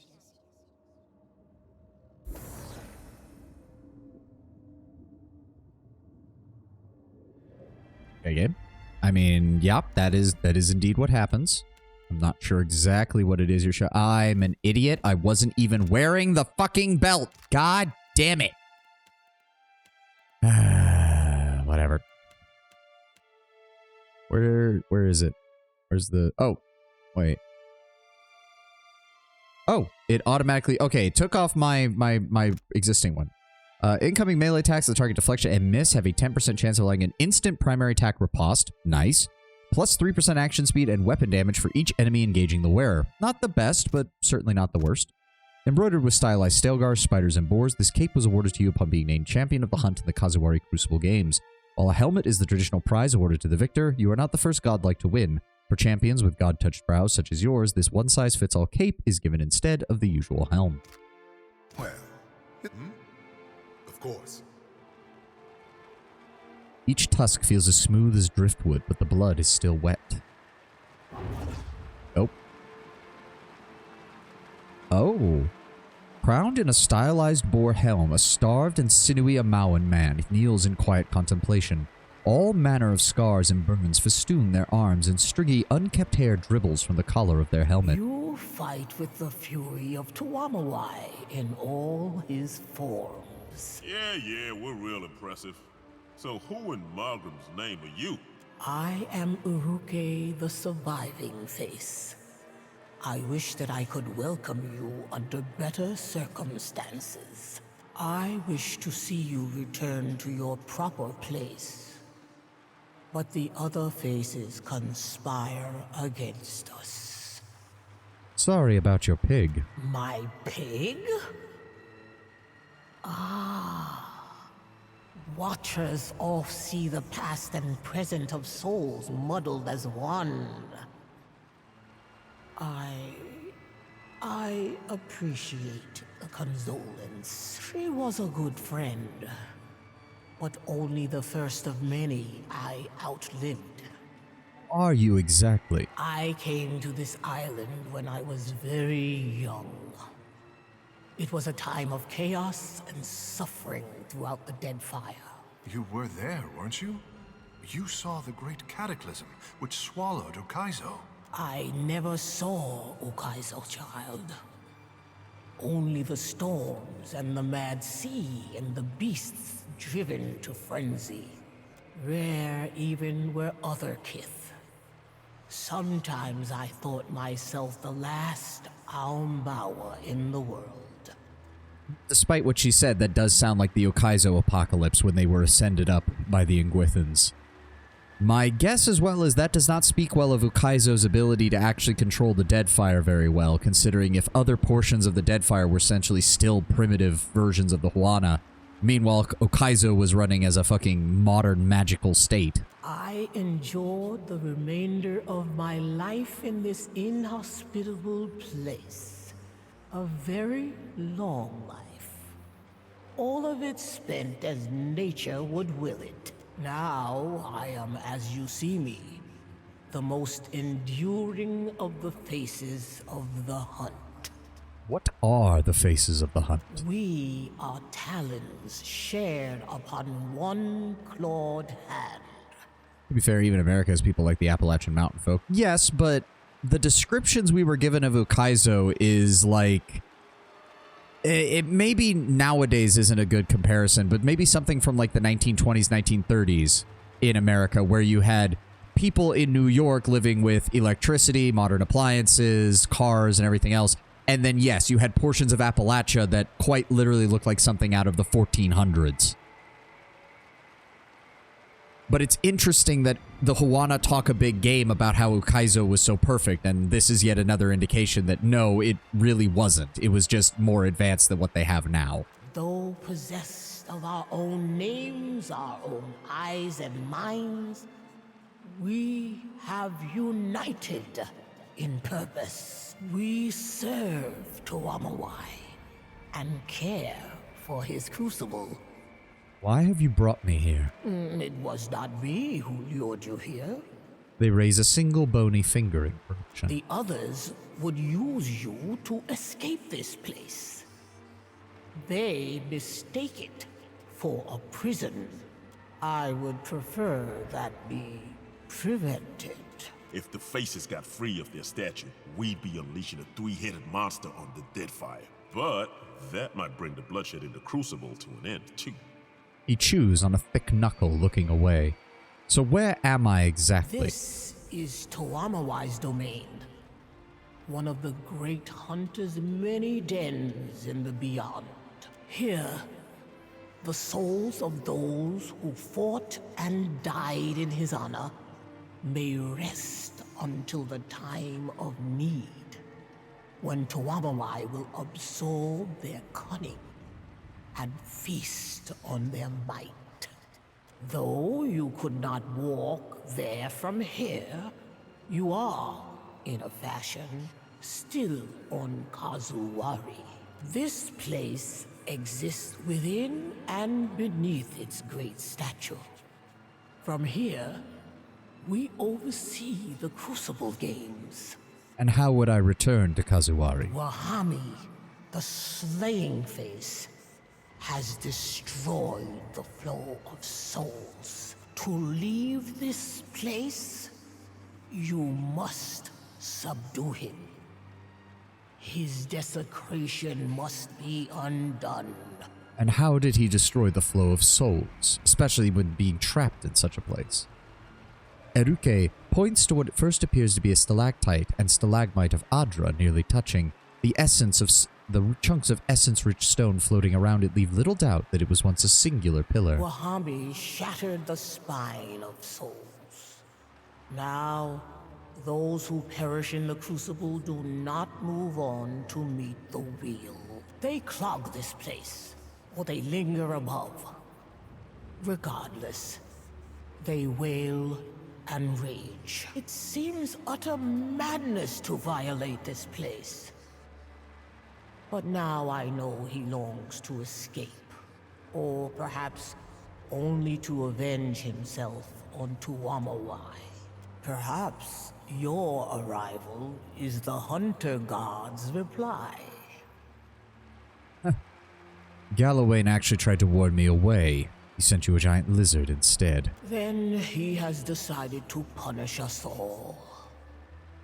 Strange to have so little time after having had so much. Wahami's grip on the flow of souls must be loosened. After that, well, you are a Watcher. I hope that you know more of these things than I do, and can repair the damage the Slaying Face has wrought. Axika, the Seeking Face, also resides in this place. She may know how best to handle Wahami. If not, then the Slaying Face will certainly understand violence. Indeed. I'm sure he'd prefer it. I'll see what I can do. Tuamawai guide your hunt. Eruke's form blurs into a soft light and departs towards the southwest. Okay. I'll take care of it. Flow of mist and water is strong. Alright, let's find out what we're dealing with here. Oh, Jesus. Belongs to my empire. All will be built according to my command. Worry not, Your Majesty. Our nation has supplied Kazuwari with the best architects to have ever graced Deora. The site will be a marvel for the ages. There will be no debate. Yeah, it's the king of This place Ukaizo. will be built by Hawana hands and minds, or not at all. I will hear no more of it. I am certain a compromise can be found. If I might be dismissed, I will notify my superiors at once. And that means that the Seeking Face was an Ingwithan. Numerous spider eyes glisten with moisture as they observe you. Run the copper lines here and here. Make certain you lay them deep. The floor will inevitably sustain damage, and we can't have someone seeing the conduits. I can build it however you want, but if they find out, they'll never trust us again. Our work at Ukaizo would be doomed. What if Wano workers visit the site when we're laying the stone? What if someone... Ukaizo will mean nothing if we cannot prove out our theories here and now. You worry about the masonry. I'll worry about the Huana. Ingwithans try not to be total douchebags challenge. Impossible. The flowing hair and gown of Exika flutter slowly despite the lack of wind in this corner of the beyond. Her face and features appear more defined here, and you see now her rigid posture and wrinkles forged by decades of worry and frustration. Welcome, champion. I wish this were the reward you deserve, but the work of the righteous seeker is never easy, I'm afraid, nor ever complete. You stand within the Crucible's heart. As one of the stewards of this place, it pains me to admit that you've caught us in a state of floundering weakness. She points to the massive pillar that runs through the seemingly infinite landscape. I take it the broken pillar is to blame for the unquiet souls whom Myre mentioned. In his desperate flailing to escape, Wahami smashed the pillar. Now the flow of souls through this place is choked, and the Crucible doomed. I mean, I think it's the same voice actress, Lord Brownbear, but it's not her, obviously. But now you're here, and I imagine the gods follow on your heels. Well, near as I can tell, Galawain is on his way with a very big lizard. That is not ideal. She runs a hand through the ghostly translucence of her hair, a look of concern visible even on her wispy face. By severing the Crucible's connection to the rest of the Beyond, Wahami has limited Galawain's influence on Kazuwari. I can only imagine that he has sent an agent to reclaim it by force. His beast will drench Kazuwari in blood. But first, he will destroy this statue and all within it, the two of us included. Arms crossed, Exika taps her foot with frustration. Another reason, Watcher, why you must stop Wahami. You use the name Galawain while others use Tawamawai. Others use Tawamawai. Why? Tawamawai was a mythic figure among the ancient Wana, a great three-headed monster, the greatest of all predators. We featured it prominently in our designs here on Kazuwari, in part to appease their overbearing king. Over time, Galawain bent the figure to his purposes. He may have stolen its identity, but in doing so, he granted it a kind of godhood. Yeah, he essentially spliced Tawamawai into his being in order to fully pull the Hoana into the Ingwithan's plan. So it is a god, but not a god, twisted by gods into godhood?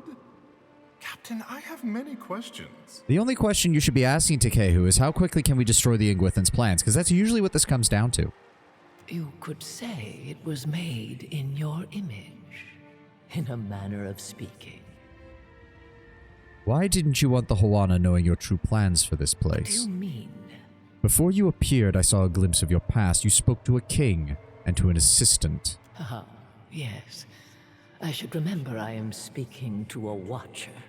When we conceived of the Crucible, we were on the cusp of several major breakthroughs in our study of the soul and the beyond. The Huana, however, did not share our interests. As a result, much of this place was constructed in secret, away from their attention. That the Crucible's true nature remains hidden to this day, I take a measure of pride in it. The lie that keeps on killing. What an achievement.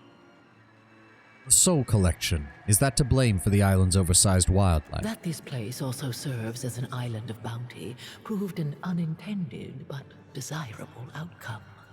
You may have noticed that Kazuwari is overrun with beasts of unusual size. Animals touched by Galawain. Such creatures were not of this island prior to the Crucible's construction. So how long ago was this all built? And what sort of inspiration did Watchers provide?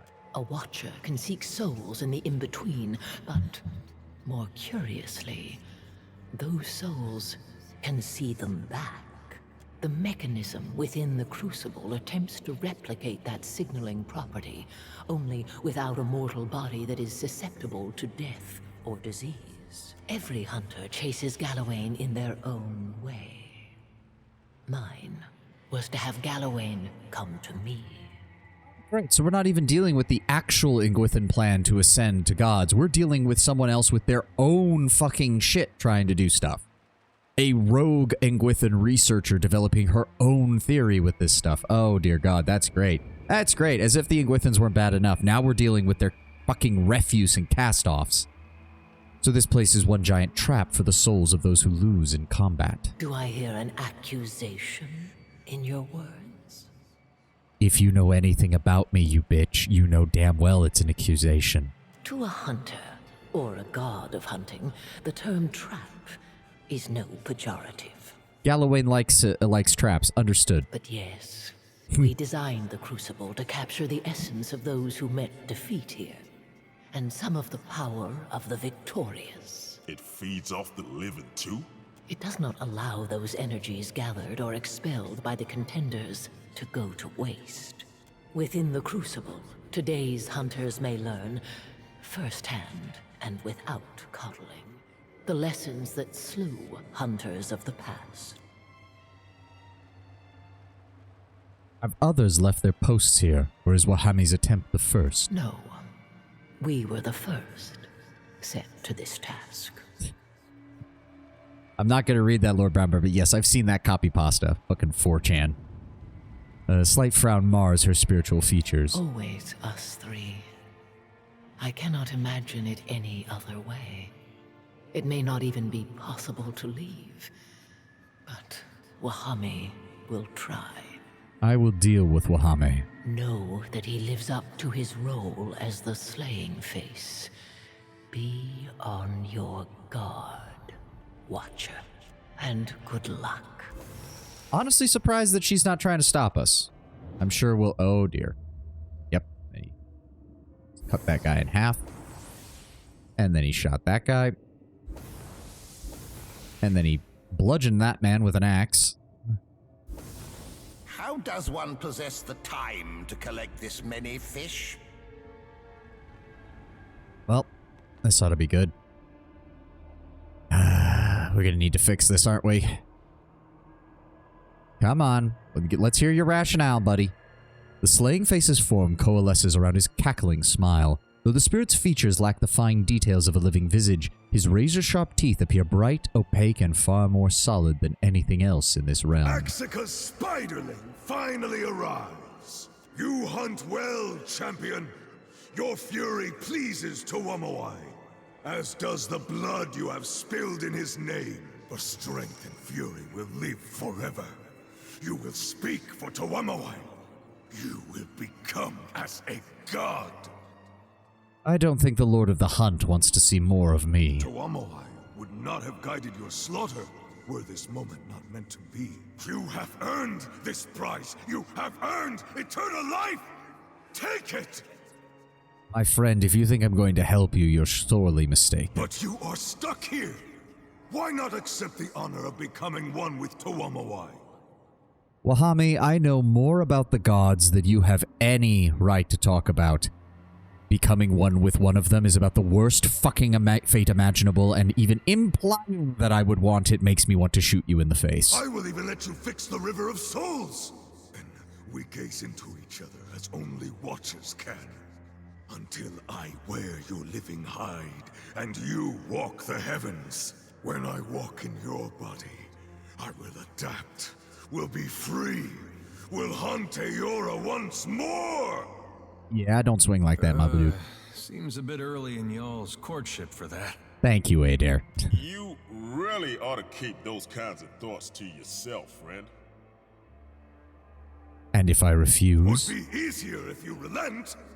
But Tuwamawai would not disapprove if we settled this by force. Well, at least he's not taking it very personally. I've always enjoyed an actual challenge. I will best you. Will hold you to the ground. That's sounding a bit... I'm not sure if I should say that word, lest YouTube get angry when I upload this as a VOD. Word that rhymes with grape. Yeah, Wahami, you're... I will give his voice actor credit, though. He's really selling deranged fanatic very well. Like, honestly, this guy's sounding more deranged than most of the people. Sounds very Spartan. In a way. A bit like a struggle snuggle. That's one way to put it. Yeah, that's one way to put it. As I said, word that rhymes with grape. Learned that one from Bricky when he did his 40k factions video, which was quite entertaining back in the day. Okay, come on, Ad. Finish up. Finish up.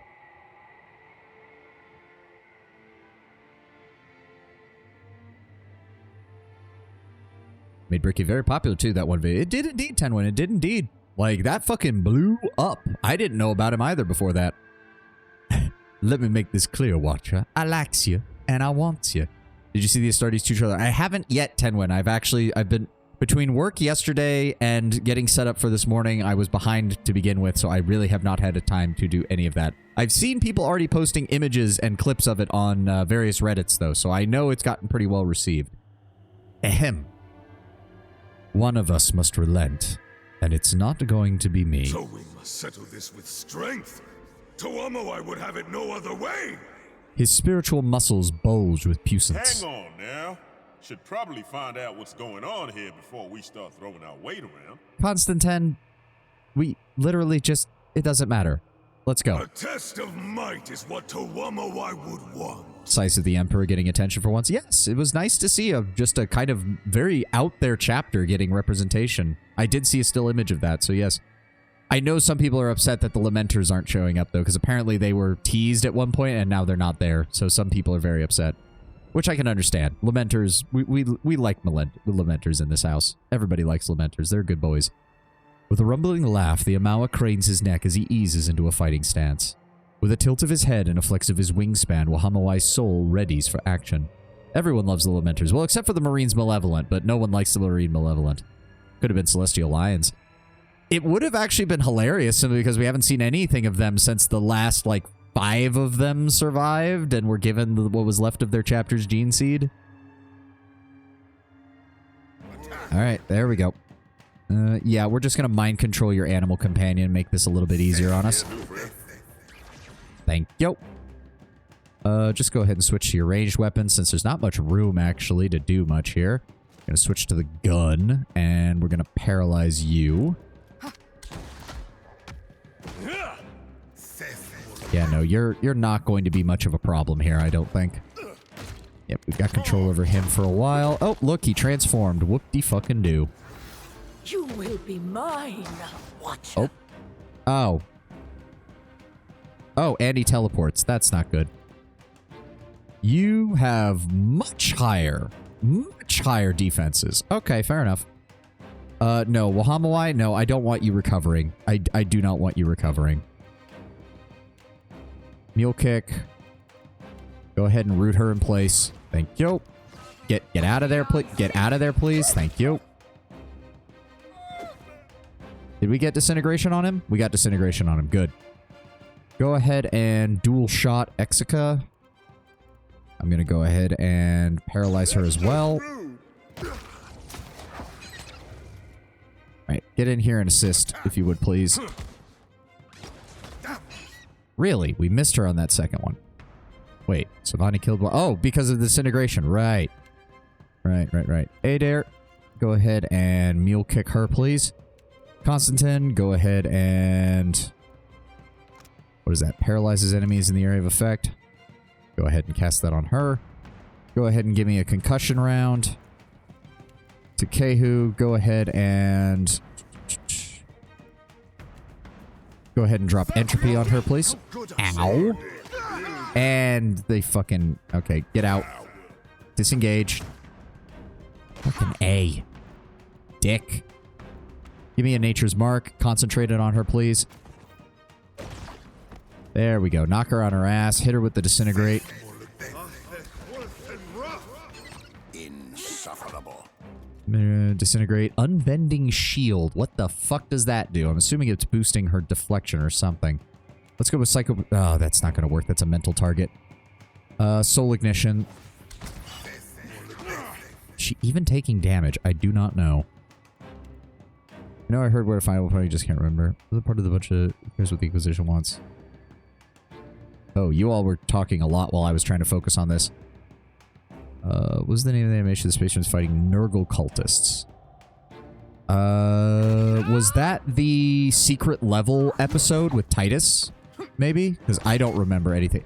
Is she seriously just restoring all of her health? Because I am really getting sick and tired of that kind of shit. Give me a wounding shot. Give me... Deals raw damage to foes in an area. Those near death can explode. Let's go. No. No. Game. Oh my. There. You know what? We're going to summon up Console Hot as well. Not even close. Dick. Go ahead and inflict some more raw damage on her. Wow, did we seriously miss both shots? Yeah, because she has 119 in deflection. What the fuck? Well, there goes Ishii. What the fuck? Deal 35 damage? Of course, because she has 18 in penetration with a rapier. Fuck you, game. Oh, and now she's healing herself again. Are you fucking kidding me? Can we please concussion shot her? Nope, she's already... Ugh. Alright, hit her with the disintegration again. Come on. Takehu, she's close to death. Go ahead and hit her with that. Ow. Dick. Wow, really? Missed, of course. And we still didn't get her with the disintegration. Can we try again, please? Nope, still didn't work. God damn it. I've lost too much water. Calm down, Takehu. We got this. Ugh. We have become fractured, turned upon ourselves. The one where the space marine runs straight through the scrap buggy. Yes, that was the secret level episode that they did on Amazon. Yeah, it's on Amazon. Yep. They lift a metallic shard from the dissipating corpus of Ohame and press it into your hands. The Tooth of Tomoamoi, only usable by Watcher, grants rightful vengeance. The pointed shard of metal thrums with unspent energy. Ribbons of gold periodically flare and dim like living embers trapped beneath its onyx surface. A broken edge suggests it's either snapped off or melted from some larger object. Ah, this is the third part of the trinket that we can take to the person in Nekataka. Used to shatter an Audra pillar, the extent of its power can only be surmised. Is this whole series just advertising for mainstream nerd hobbies? Yes, Lord Bradbury. It's literally a bunch of shorts from a bunch of different video game companies, including Concord, which is hilarious. I think the episode was partially done by the same guy who did Stardust. He really knows how Space Marines are supposed to be. Big, impossible to stop. Yes. Increases might result by 1 each time a party member is knocked out. Oh my god. Please tell me the final version of this isn't going to be just, oh, you get bonus stats every time someone gets knocked out. It's like, that's fucking horrible. Still, I am thankful for your intervention, albeit deeply ashamed of our conflict. The last episode was a straight PlayStation ad. Yeah, it's very obvious Sony funded a lot of it. So the first one was D&D, and I was interested to tell us some of the character designs. Some of them are good, some of them are mid. The Pac-Man one is just weird. Exica attacked me as well. Strange. I wonder why. Perhaps there was more to it than we knew. All that remains is for the flow of souls to be restored with the Tooth of Toamawai. With that done, you should be able to leave this place. That was Gritty Pat. Yeah. Live well, champion of the hunt. Alright, rebuild the Audra Pillar, let the souls flow, and hopefully Gallowayne leaves this place the fuck alone. I enjoyed the Pac-Man mode, wasn't expecting that. Yeah, but it's like, did you enjoy it because it was Pac-Man, or just because it was well animated? Reminds you of the gritty Bomberman they tried during the early 360 era? Yeah. The completed circuit thrums with the flow of souls, and you sense strong feelings of joy, despair, and everything in between resonating from the Audra as the essence streams through it. As you enter the flow, the sensation becomes almost auditory. Cries of grief, tears of happiness, screams of agony, all echoing at the edges of your senses. They melt together into an incoherent chaos that rushes past your ears as you are swept against the current by the gravity of your physical form. You feel your body nearing. Oh, wow, so we can just fuck them over the second we start leaving. No. It's fine. You slam into your body as if falling from a great height. You wake with an involuntary gasp to find Ngari looking down at you.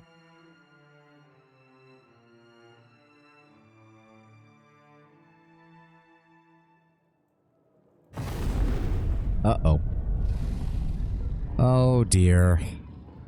Ngari helps you to your feet. The Amawa's large palms are surprisingly rough and dry. He pulls back, looking at your hands in blank surprise. Where did that come from? You hold the Tooth of Toamawai in your grasp. Somehow you return from the beyond with a physical object. You become gradually aware of shouted orders and panicked screams in the distance. Wouldn't believe us if we told you. A question for later. What matters is that you're back. And just in time. Where's Humaire? She's outside. He shakes his head and points towards the exit to the arena. What in the name of Margaret's flaming under things is going on out there? A huge reptile erupted from the inland sea. It attacks the Crucible. Humaire fights it, but without your aid, I fear she'll feed it instead. He pushes you towards the door. Kazuari needs you, champion. Go. Save her. Shouldn't be like this. Something's wrong.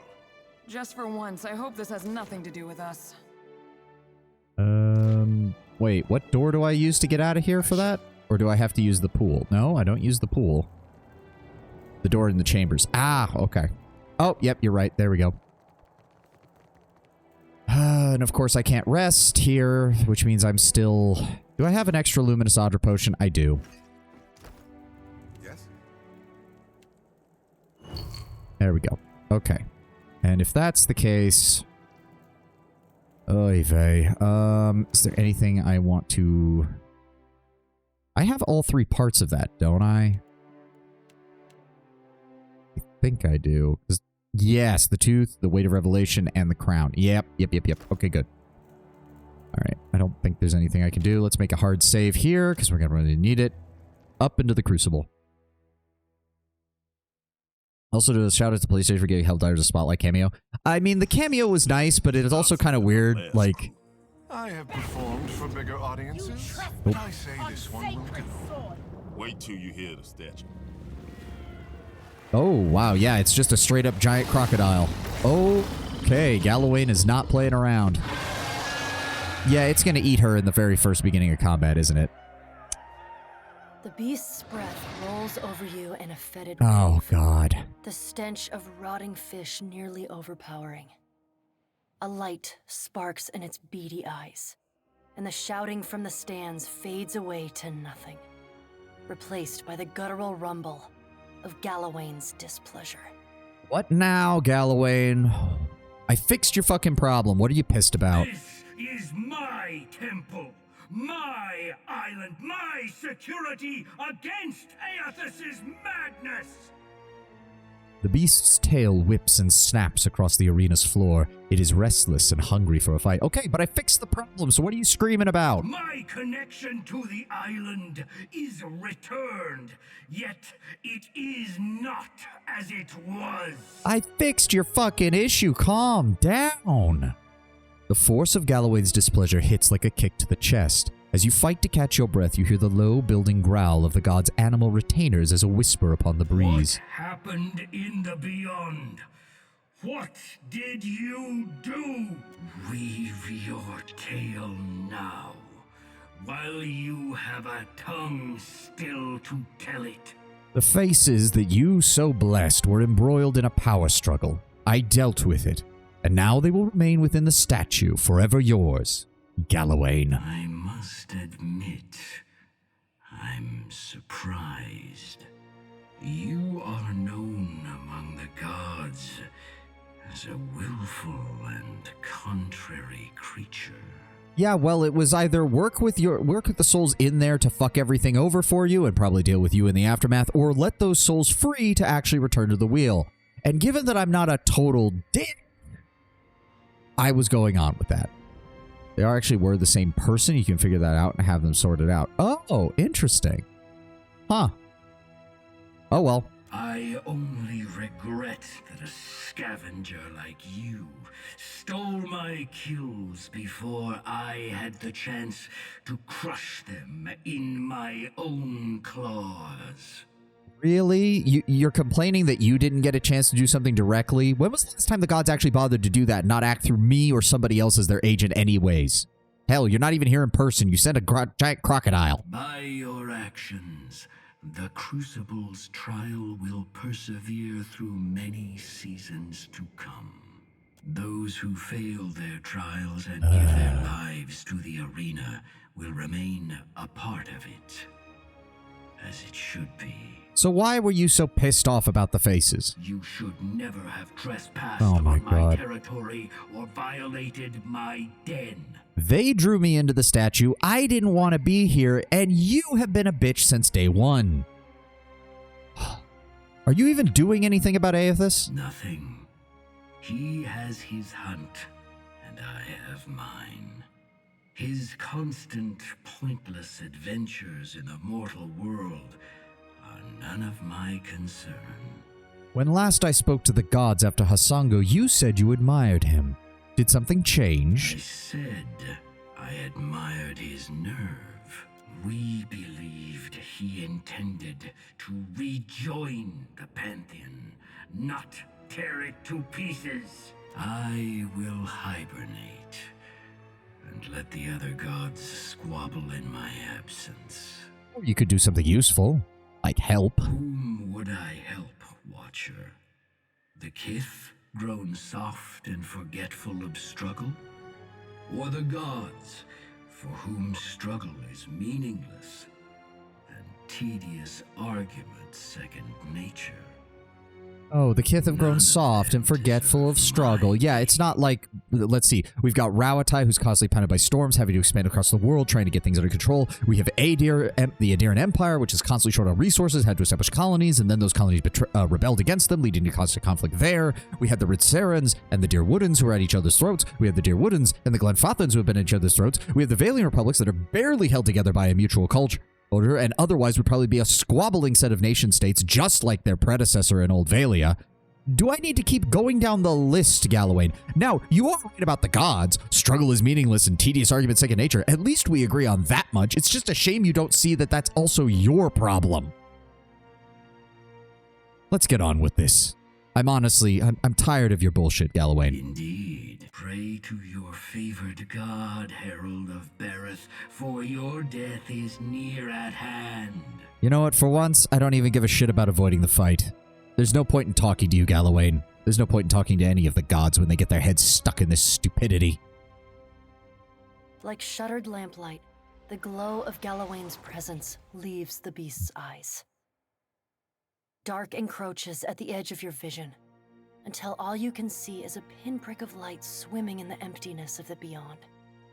Suddenly, the light blooms, and its force shoves you back into your body.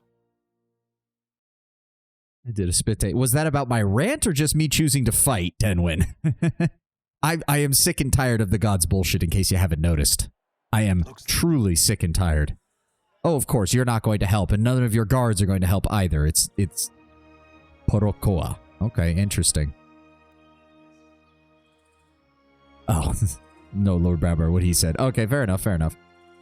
With a wall of text, and I as the stoic Chad, you have lost. Watch. Oh, fuck you. Fuck you, Galawain. Just fuck you. Alright, how do we want to deal with this bull crap?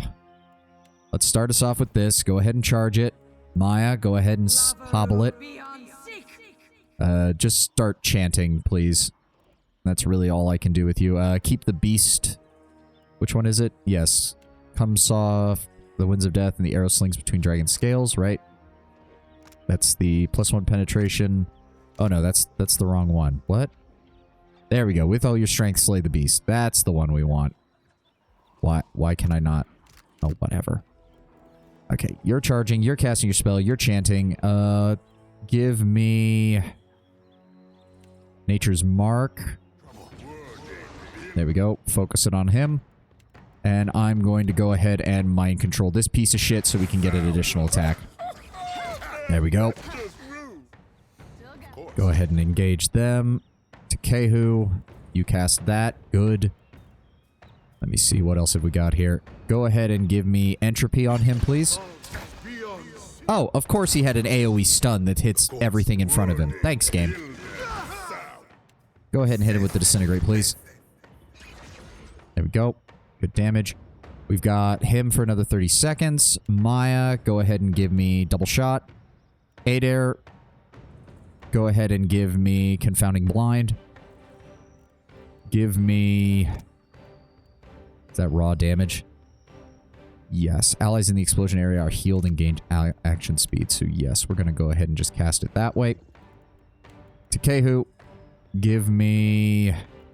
We already cast that once. Blast of Frost, not yet. Oh, actually, yes. Give me Watery Double. Oh, great. Terrified. Fucking hell. Kick him again. And the charm wore off. How? Why the fuck? Where the fuck did I take that much Putrid breath. Oh, and it still deals corrosion damage over time. Fuck you, game. Grab him again, please. And fucking turn that off. Pop a healing potion. There we go. Turn that back on. Let's go ahead with a paralysis. Yes, go ahead with a paralysis. Takehu, are you doing okay? Yes, you're doing fine. We already summoned that up. Go ahead and unleash the water spell on him. Oh, it didn't work. That's a shame. It's okay. Go ahead and give me the Mauro's Grasping Tentacles. Okay, that thing is... Okay, we need to move. Just in case. He's gonna be casting that again, isn't he? Takehu, move. God damn it. Yeah, he's down. Did you get hit by it? You got hit by it. Fuck! 15 corrosion damage per 3 seconds for 17 seconds. Ugh. Revive a fallen ally, grant a robust inspiration. No. Where is... Is that the one? Yes. There we go. Alright. Tears of the goes after receiving a certain number of strikes, the effect will fade. Okay, so it works regardless, so long as it hits him. Good. Thank God Maya has such long range. She doesn't even get hit by his AoE. Adair, as soon as you get back up, mule kick him again, please. There we go. Disintegrate. Okay, I didn't realize that you were getting absolutely shit-canned over here. What the fuck? God damn it. How is he flanked? He's not even... Where is he taking damage from? Yokokoa grazes constant... So it's not that thing doing damage, because he's not doing much damage. He doesn't even have penetration. So who's the fuck has been causing him this much damage? If you were to make a new playthrough of the game with a different class than Cypher, which would it be? Oh my god, of course he shifted. Now he's shifted to fucking... Well, Constantine's fucked. There's no way to get him out. There's no way that's gonna work. Ugh. Heals the wielder if they're nearby, become more powerful. He's empowered by souls of the crucible. Well, we didn't do that, so that's gonna be largely useless. Can we try to ice strike him and make him blind, please? Oh, are you fucking... Of course he has a tail whip attack that hits all the way in the back.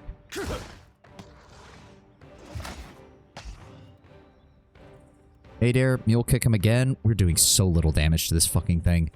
Resistance to might, constitution, immunity to intellect, and resolve afflictions. Okay, that's aggravating. Okay, can we disintegrate on the young one and try to get it out of this battle? Yes. Okay, well, we only grazed him. Of course we only grazed him.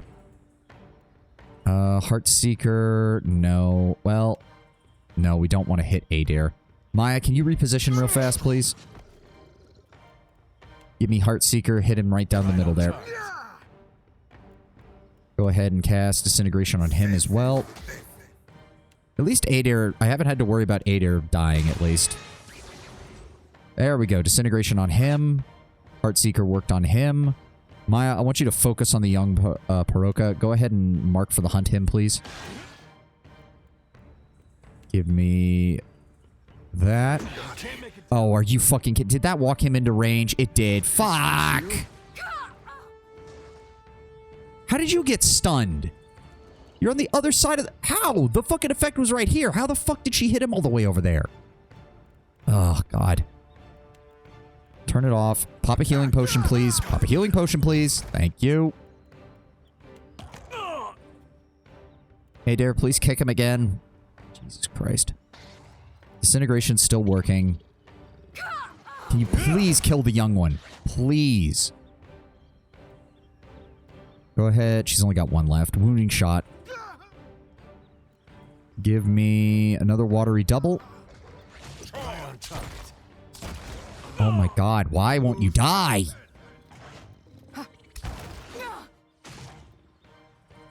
Okay, Adair's actually starting to take damage. That's not good. Go ahead and pop second aid. Takehu, give me... No, that's gotta... I'm gonna have to move closer if I want to do that. Overwhelming Wave. That actually might be... That does inflict a stun if it works. So yes, we're going to use that. Come on. 14 damage. Are you fucking kidding me? Alright, we got full power. Let's go ahead with a Disintegrate. Good. It hit. No, it grazed. God damn it. That's still 371 raw damage. You'd think that would be enough. Hit him with a second one. Okay, good. It's dead. Make sure you stay on the outside. Give me a blighted shot. Go ahead and use that. Adair is getting chomped on right now. Fucking A. And he... Oh, he's focused on me. Hold on. Hold on. Takehu, move. Move. Oh, of course. He... Okay, thank you. Thank you. We managed to knock him down. Hit him with another Disintegrate. Hit him with another Overwhelming Wave. Adair, hit him with another Mule Kick. Kick him in the balls. There we go. Come on. Don't... Come on, Adair. Adair, I need you to kick him. That didn't work. And I got hit. And... Oh my fucking god.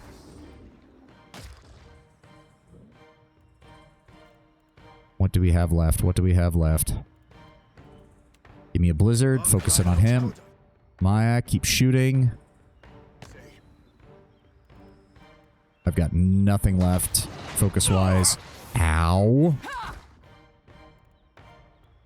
Kick him again. There we go. Disintegration continues to pay fucking wonders. Oh. The beast collapses into a heap of blood and scales. Fuck you, Gallowayne. You've gained Paroka's Eye. A large, glistening eye periodically twitches with a faint echo of watchfulness. Though unblinking and dead, the eye is moist and slick to the touch. Sloshing with the weight of congealed vitreous humors, Paroka are known for their sharp awareness and patience in the hut, and from this eye alone, it's fair to assume that this organ came from an adept predator. The massive creature expires with a tired hiss, and you sense the familiar phenomenon of a soul departing a body. Only the energies involved are of a size and scale that threatens to overwhelm you. Oh, Galloway, were you stupid enough to actually put portions of your own soul in there to keep this beast empowered? The essence rages around you as if desperate for direction. You can provide it. I already gave it the first three. Why not? Tendrils of soul energy twist off in branching tributaries, flowing toward the massive statue, into the waters of the arena, and out toward the dense jungle. Ugh. Are we done here now? I'm tired of dealing with your shit, Galloway. Ugh. Oh, and there's an ad, of course. Okay. Oh, stretch. Time to stretch. Oh, stretch and take a drink. Ah. Very nice. Very nice. I don't know what I'm going to do with this. The last of my Power Watcher, I will send your channel into an ad break. Nah, fuck you, Galloway, and you would do that, wouldn't you? Ugh.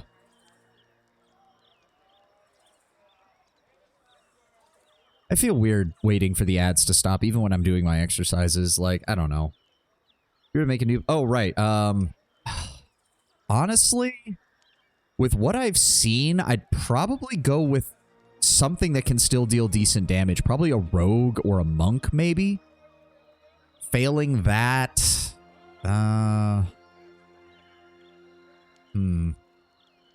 Rogue or a monk, maybe. I'm trying to think. I can't really think of any other class that I'd really be interested, because Rogue has a lot of utility for dealing debuffs and stuff. Monk just has straight damage and speed. I like having the low recovery time. Favorite is still Wizard. Wizard could be interesting. If I did that, I'd probably make a melee wizard that's meant to use like heavy armor and buffs. Like, I'd still want to be able to switch hit between magic and melee. The Cypher just fills that void for me just so perfectly, though. It's over then? The souls have been quieted? The Crucible's connection to the stream of souls was broken, but it has been repaired. The faces did it to themselves, fighting over their future. That would explain the turmoil I have felt. Every soul fallen in the arena, unsure of where to go. She slowly shakes her head and then looks to meet your eyes. Thank you for helping them. I'll remember what you did, even in my next life. Promise. Glad I could help, Moatu. Now we live, we seek, and we slay. Been wanting to make a blood mage, now Pasca monk multiclass, so I can use sacrifice to gain monk wounds and make a positive feedback loop. That'd be interesting. That would be interesting. We survive. Good for you guys. I'm assuming that I hear tale of another. I don't care. Really? So that even though we did that, it didn't count for that. Oh, that's kind of stupid. Right for the reaping. And is that the end of the story? Greetings, champion. You again honor. And I'm assuming everything else is just optional battles. Yep. Well, I think we're gonna leave. I think I'm done here. It was nice meeting you all. It was nice fighting, but I think that's it. I'm good. I'm good. The combat in this game was never my forte, so a DLC centered entirely around it is not what I'm looking for in an experience. Doesn't even reach out to you again. He's off in the corner sulking. To be fair, that is entirely in fitting with his character. Let's get the fuck out of here. I don't even care what's in that burial site. Okay. The fuck do we do now? Well, we need to check in with Nekataka because I do believe the Queen and... Right, Floundelet. We need to go deal with that. When I hear some people claim it's their favorite DLC, I mean it's their opinion, but I don't see it. That sounds like the same people who claim that the base game was far too easy and they wanted nothing but constant challenges for every single form of combat. Like, I don't know. Like, don't get me wrong. Pillars of Eternity's combat is not bad. I know I'm bad at it, but it's not a bad combat system. But I can't imagine playing this game and only caring about the combat system. That just seems utterly insane to me. Also, we need to change our class. Thank you, or not our class, our group. Constantine, thank you very much. We're going to be going into the realm between... I'm going to bring Pallegina. And we'll go ahead and bring... Aloth or Jody? We're going to bring Jody. And we need to go check in... No, not Periki's Overlook. Is it the Sacred... No. Sacred Stair, Spire of the Soul Seers. There we go. Board the ship for some fun interactions. Oh, right. We'll do that. Actually, we can do that now. Why not? Let's just go do that now. Has this usually feels the need to make every combat encounter a challenge. Like I get she probably had murder hobo trauma, but at some point I'd like to feel like I'm good at combat. Yeah, that's always a danger. That's, to be fair, that's actually very, in my opinion, that's very close to how Owlcat designed some of their Pathfinder encounters, which has me worried for when they do other games, because it's like, not, like, I get it. DMs get traumatized by murder hobos, and CRPG devs despise early, like go back to Baldur's Gate, where literally the optimal strategy was just rest before every fight. Obviously, game designers don't want people doing that.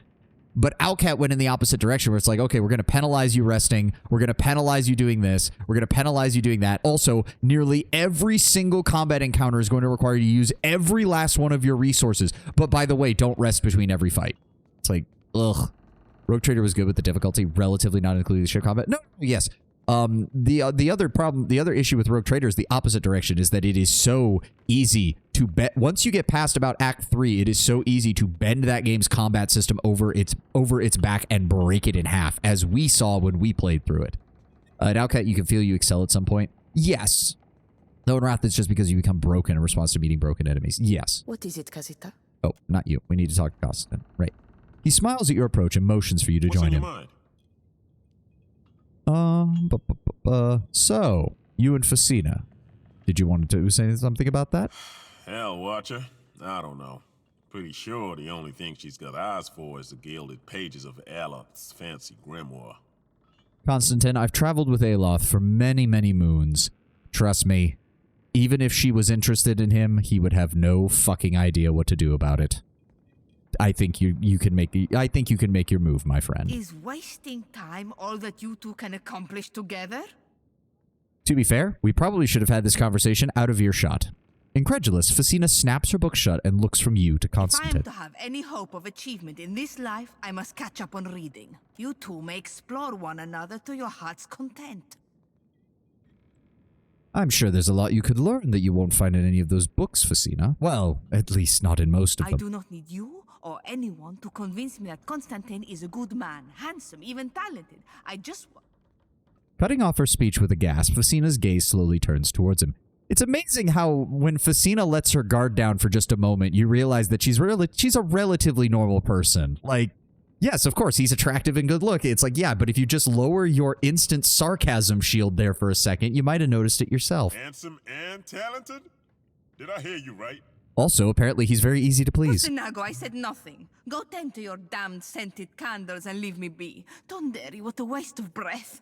Facina gathers up her books, quills, and other supplies, dropping half of them in the process. Sure. Constantine chuckles softly to himself and hurries to help Facina pick up her dropped books, a broad smile plastered across his face. You are like the worms clinging to our ship's hull. But if you can stop yourself from pestering me for even a single hour, there is a space by my bunk. You can lurk there and help me study. Sure.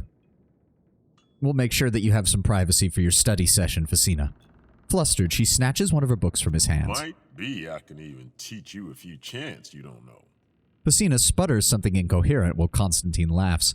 They continue their tete-a-tete with lowered voices just outside your hearing. Aw, good for them. Remember the first time we met Facina, she was dealing with an ex? Yeah. As I said, I think Facina's real thing is she developed her personality partially as a response to the way the Archmages treated her. So it's perfectly understandable why she is such an abrasive and, quite frankly, sarcastic attitude. But it's also telling that there's part of her that wants to not have to be like that. Like, you kind of get a little bit of that in the initial quest with her because of how she talks about her ex, and you get it here as well with the way she talks about Constantine. She wants to have somebody she can lower that shield with. The problem is, every time she's come close, it's bitten her on the ass. All right, let's get going. Oh. What now? Your journey through the streets of Nekataka is interrupted as a group of kith detach from the shadows before you. The armored figures mutter benedictions as they steel themselves to face you, soot darkening their heavy cloaks. Ooh, why is that a watcher-only check? I am traveling with my party. The metal pieces. Why do you bar my path? The leader grins and looses a blade from its scabbard, his followers doing the same with a ringing chorus of steel on steel, and they move to surround you. Right, they want the necklace. All right, well, here we go.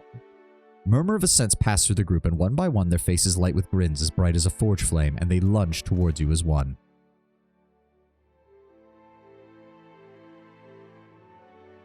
How many we got? 1, 2, 3, 4, 5, 6. Yep, looks to be 6. 2 of them have ranged weapons from the looks of it. Maybe 3. Really? Magranites now. So originally it was Wodikins who were coming after me for this. Now it's Magranites. Also, it put me in a... Oh, dear God, no. Pallegina in the front. Takehu in the middle, along with me and them. Jody and Maya in the back. Jesus Christ. Yeah, Acolytes of Magran. Champion of Magran. Magranite Fanatic. Well, we're just going to go ahead and mind control you. Go ahead and root you in place. Drop that on your back line. Jody, go ahead. Actually, hold off. We'll use the symbol of Aothis once they close in to melee range. Is that still going to work? Yes. Shift the aim slightly. Go ahead and double hit on him. Did we? There we go. Dominated him. Very nice. Now, if you'd be so kind as to paralyze the rest. Okay, I don't know what they're doing right now. Jody is being focus fired, which is annoying. Go ahead and drop that right on top of them. Yep, you two are getting fucked. That's fine by me. Get zapped, idiot. Pallegina, go ahead and... Oh, he's pretty weak. Go ahead and hit the Magranite Champion with that one. I'll go ahead and hit you with the Disintegrate. Ow, he knocked me on my ass. Asshole. There we go. We still got him under control. There's only one left. Pallegina. Did we? Yes, Wrath of the Five Suns is already on him. That's good.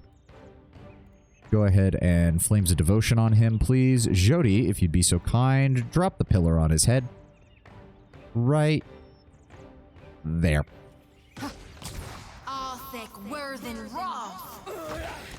Sucks to be you. Takehu, can you move out? Why did your AI turn off? Ugh. Jesus Christ. What do we want to use on him? Let's go ahead and just use Entropy on him. No. Let's, put you back under our control, please. Thank you. Really focusing in on Jody. Can we take care of him? Thank you. Now we're just going to go ahead and cast Disintegrate on you. Double shot on you. Go ahead and 5 sun. Oh, we're not. It's not letting me do that. That's okay. Can't do anything about that. If I cast any of those, that's just going to affect everybody. Alright, come on. Reform. Wait for it. Wait for it. Really? The Disintegrate already wore off. Well, that's kind of stupid. Where's the attack button? There it is. Charge. Reload. It makes no difference. There we go. I reap what I sow. Thank you, Pallegina.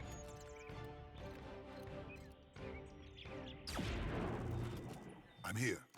There we go. Let me see here. These are words I never wish to write. The black shards have been recovered and Savati carries them. I pray out of ignorance or coincidence. We can get ahead of this if we act with haste. The Watcher may have already suffered the witch's corruption without realizing it. Let no thoughts of mercy stay your sword. Once you recover the shards, under no circumstances are they to be kept together. After you report in, they will be placed in separate vaults and bound in magic for as long as we endure. See to that they are kept far from Pariki's overlook. Our enemies mutter about the craftswoman Izia as if she has an air of destiny about her. For peace and Magrin's honor, may you succeed. Indeed. Well, I don't care. I want this as a fancy shit. So you're going to give it to me.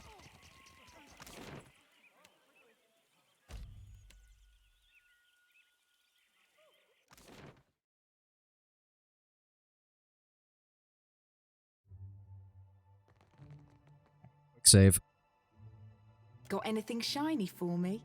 Can you fuse these three together? Sure can. As soon as she gets to work, something comes over you. Your skin feels taut, like it's been dried out in the sun and pulled across the mouth of a drum. It hurts, but the pain feels strangely familiar. When Izia turns to you with her completed work, the pain doesn't diminish, merely fading into the background. Looks like these pieces fit together into an elegant and, dare I say, fashionable crown. Try it on. I want to make sure it fits properly. Izia hands you a jeweled headpiece, which feels warm to the touch. Oh. Only usable by the Watcher, grants rightful vengeance, which is horrible, and supreme fealty. The wearer dominates a foe, points at a foe, dominating them for a short time. Okay, once per rest, upgraded from fealty. I mean, I guess that's useful. 3 shards of potent metal were found scattered across eternity. One was hidden, one was forgotten, one was consigned to oblivion. A skilled hand linked them together, forming the shape of a crown restored to its former glory.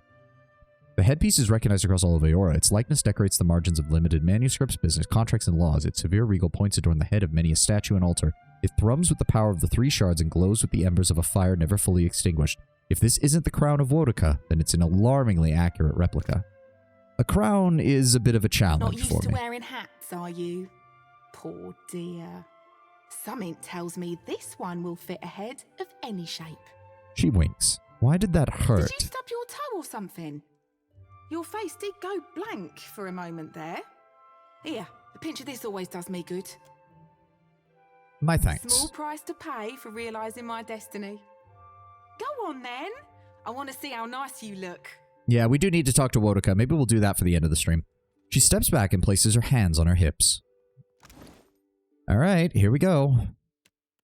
Where is it? Ooh, fancy. Suits me. My, aren't we regal? But I mean, this is still absolutely worthless. Like, this is still absolutely fucking worthless for the most part. My character is not tanky enough to be the last man standing, and even if he was, he would die very quickly after that. But yes, where is the burned book?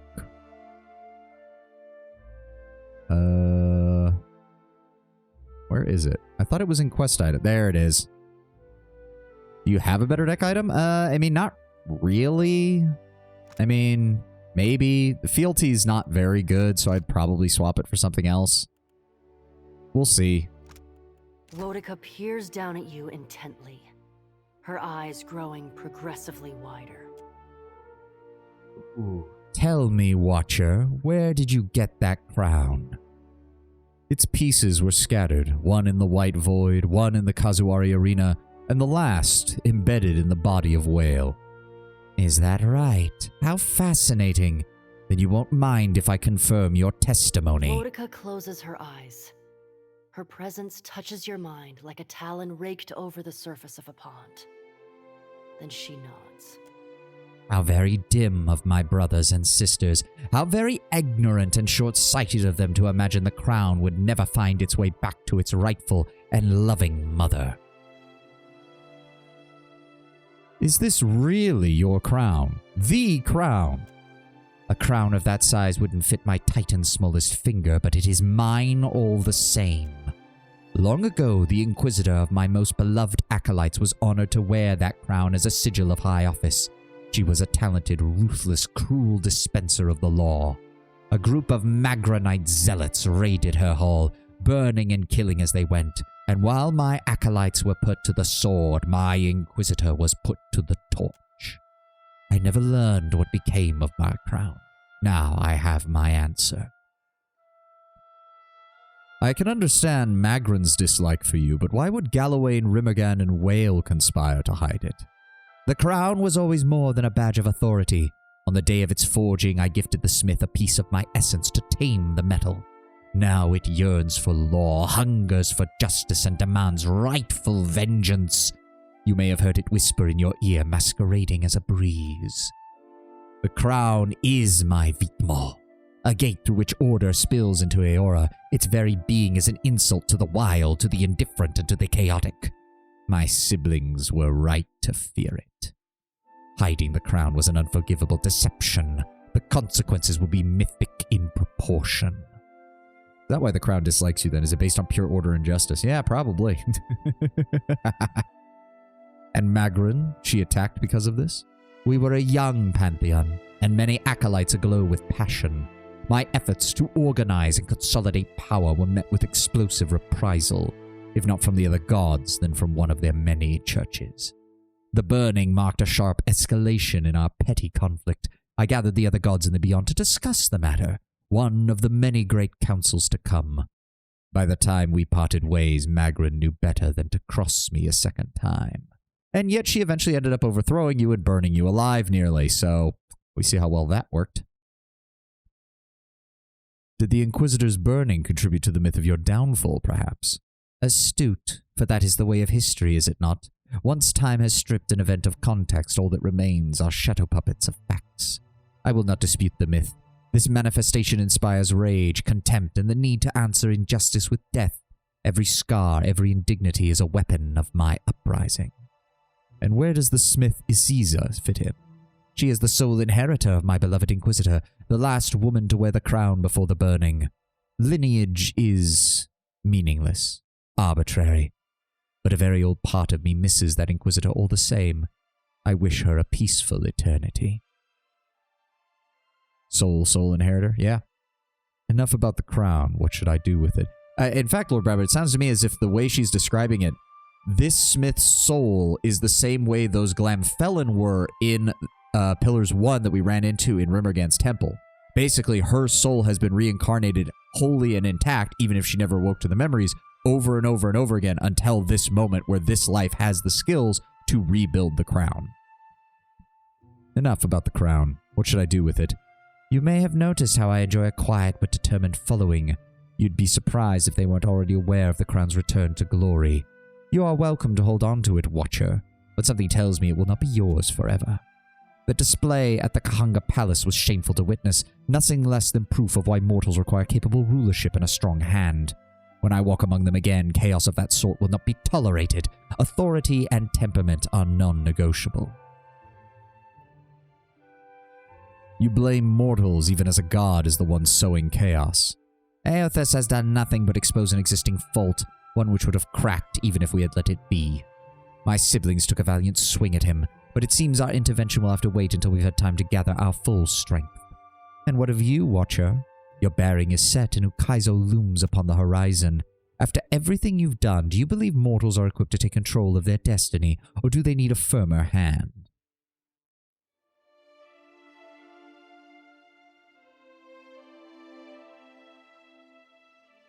Our people and our societies are not perfect. It isn't meant to be. Idealism like that will get you into trouble. Someone must impose perfection. Someone must demand it. Without the gods, justice and law have no teeth. Find Aothus and follow him to Lost Ukaizo.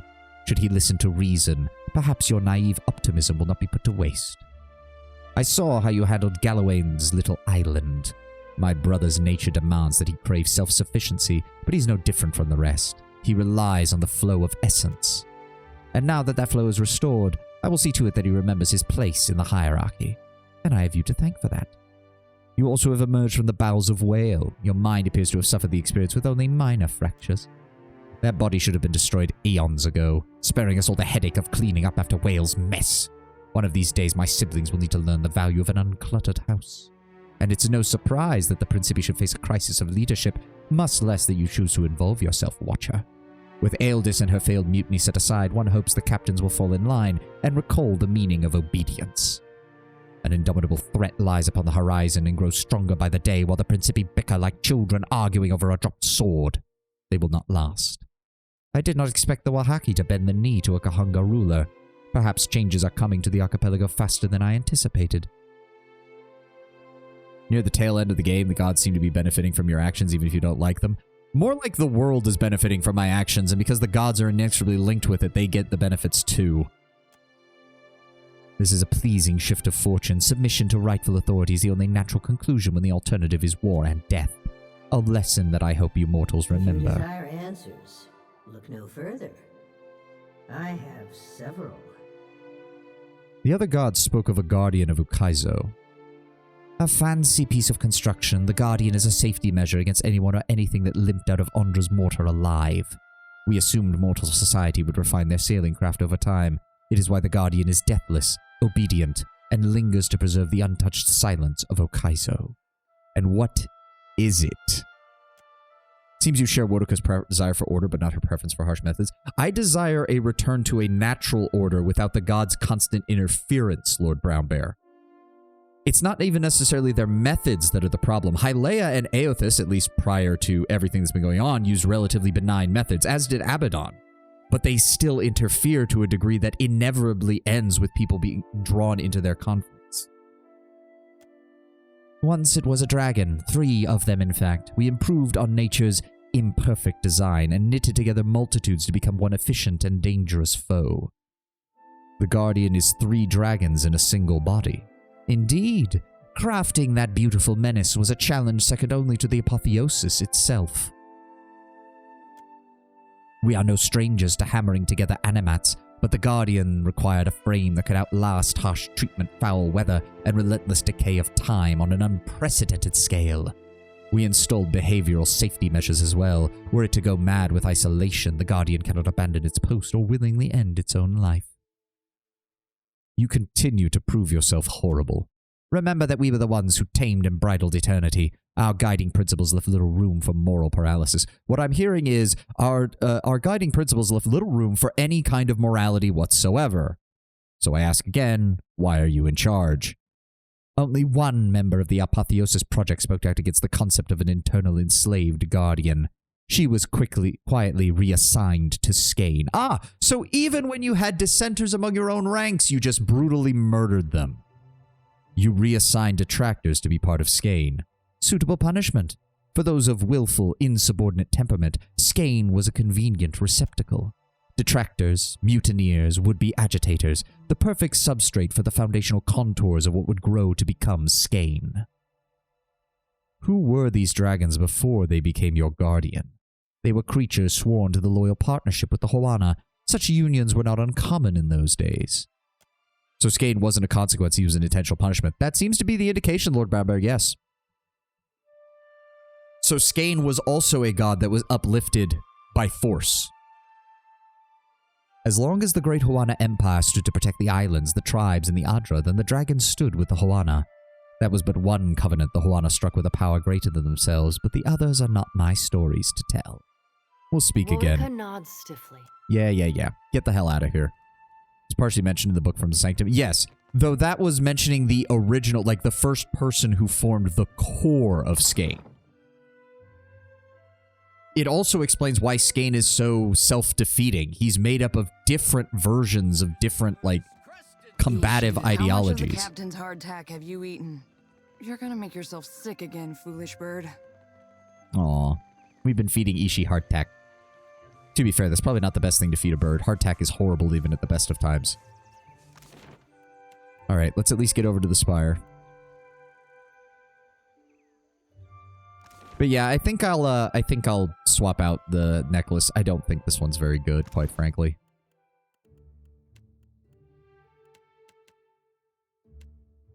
What did I have there to begin with, anyways? Goes under the neck slot, right? Yeah. Let me see here. I don't even remember what I had there. The Nimbus of Death might actually be good now. Yeah, we'll go with that. Yeah, I had the crown piece, but that was just for the additional dominate effect, which I never ended up using. So we're just going to go with the Heart Chime Amulet and get my 5% chance to instantly destroy Kith or Beast with less than 100% health. Or less than 100 health. Yes, I shall. Right. Up to this rooftop.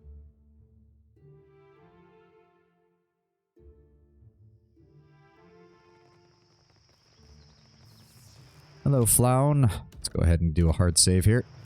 Excellent timing. We're getting consistent readings, and I believe we're ready to try again. That is, if you're up for it. You're sure that it'll work this time? Clinging to certainty is a novice's mistake. We keep open minds here. But seriously, I think we're on to something. Flown gives you an encouraging grin. It's just the same as before. You focus on the Adra pillar, the machine gives you a boost. All right, let's do this. To work, everyone. Let's get this underway. And you, just relax, but also be sure to concentrate very carefully.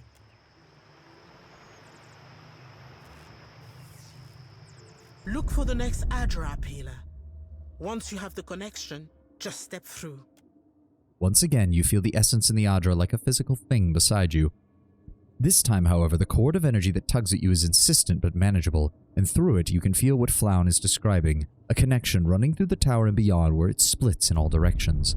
Color leaches from the world around you as you drift into the beyond. You feel the connection grow taut like a pulled rope, and then... And here's our last ad of the day. You know you reek of that hagfish you carry. I've got sea legs, Dispose of and it at land once. legs. But whatever this is, no good. I'll try not to vomit on you this time, Ishi. Oh, poor Ishi, he got vomited on last time. But yes, we will let the ad play. We'll see where we're at, play for a few more minutes, and then I will be going. I've got to get ready for work, and I will be spending all of tomorrow getting everything finalized for the big debut on Sunday. Tenwin, tell me truthfully, do you really think we can finish the game on Sunday? Do you think we've got the ability to do that? Good thing you brought Maya. Indeed. Yes. Okay. Okay. I hope you're right. I hope you're right.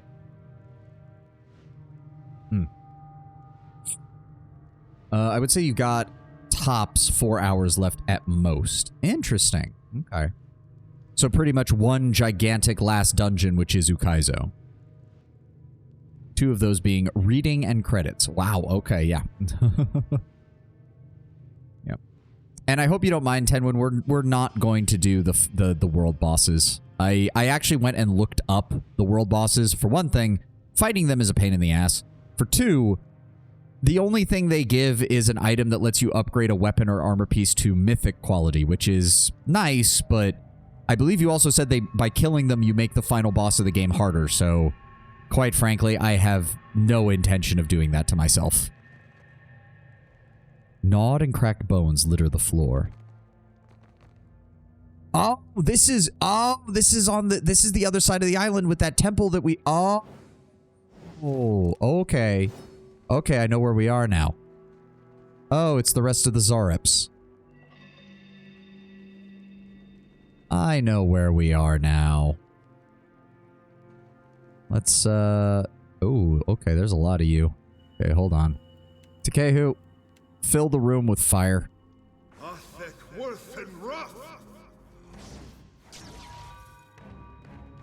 Everybody, line up. There we go. Oh, dear God. I really don't like how they can do that. Oh, he got vaporized.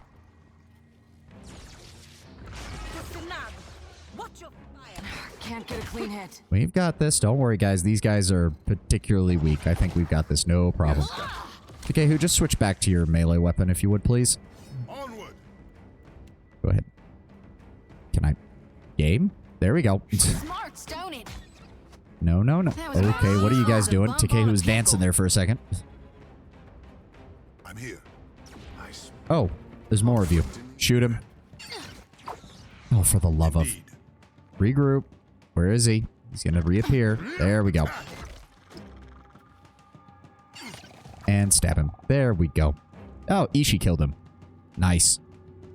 Ishii just reaching down and stabbing him with his beak. I'm dealing with that. Oh, great. It's... Oh, no. It's a fucking thing to Ngati's realm, isn't it? Grants Sawbones. Immune to injury afflictions. -5 to all defenses. Nice. Only works 3 times. That is aggravating. Plus 10% healing done and 5% of hits converted to crits with weapons. Not bad. There are enough weapons to really push your crit rate really fucking high. Like, there really are. It wouldn't surprise me if you'd be able to get your crit rate to 100%. What is... There's some... What the hell is that? This tunnel narrows quickly up ahead, bearing further past... Are those just shadows? What the hell? Oh. And that leads... I'm assuming that leads outside. There we go. Exceptional Morningstar, Frog Helm, a lever, some obsidian flakes. Lightning bombs, Azatanui shells. Wait, we didn't read this. Variety of glass bottles and shiny baubles have been gathered here, evidently from various sources. Yeah. Okay, and there's... Oh. Well-built drainage canal, though, to seen better days. Okay, there's nowhere else to go. Great, we get to deal with Ngati now. Oh, wait. That's it? I thought that was... The way that read, it sounded like we were going somewhere. Yeah, found a strange lever, so that lets us get out. That's all that does. That's very strange. Why would you do... That seems very strange. Alright, open it up. There we go. And we've already done this part of the island, so we can get out of here. Yep, because this was the abandoned temple that we cleared out a while back. So now we just go back to the city, I guess? That was weird. That was very strange. Yeah. Okay, back to the spot. I don't think there's nothing else left here. Nope, there's the temple that we can pass by, but nope, nothing else. All right. Game is freaking me out with how weirdly simple that was. I was expecting something horrible to fucking happen. Considering last time it sent us through fucking Rimmergan's realm, I was fully expecting something absolutely batshit to happen. Alright, Spire of the Soul Seers. So yeah, your whole teleportation thing really isn't working, guys. It's really not working. Like, I don't know what else to tell you, but it's not doing what you want it to. Oh. Call for reinforcements. Don't let them escape. Shit. Great. Oh, great. A Cypher and a Paladin. Well, we're just going to mind control you real fast. Jody, if you'd be so kind as to vaporize her. Thank you. Oh, well, that made things easy.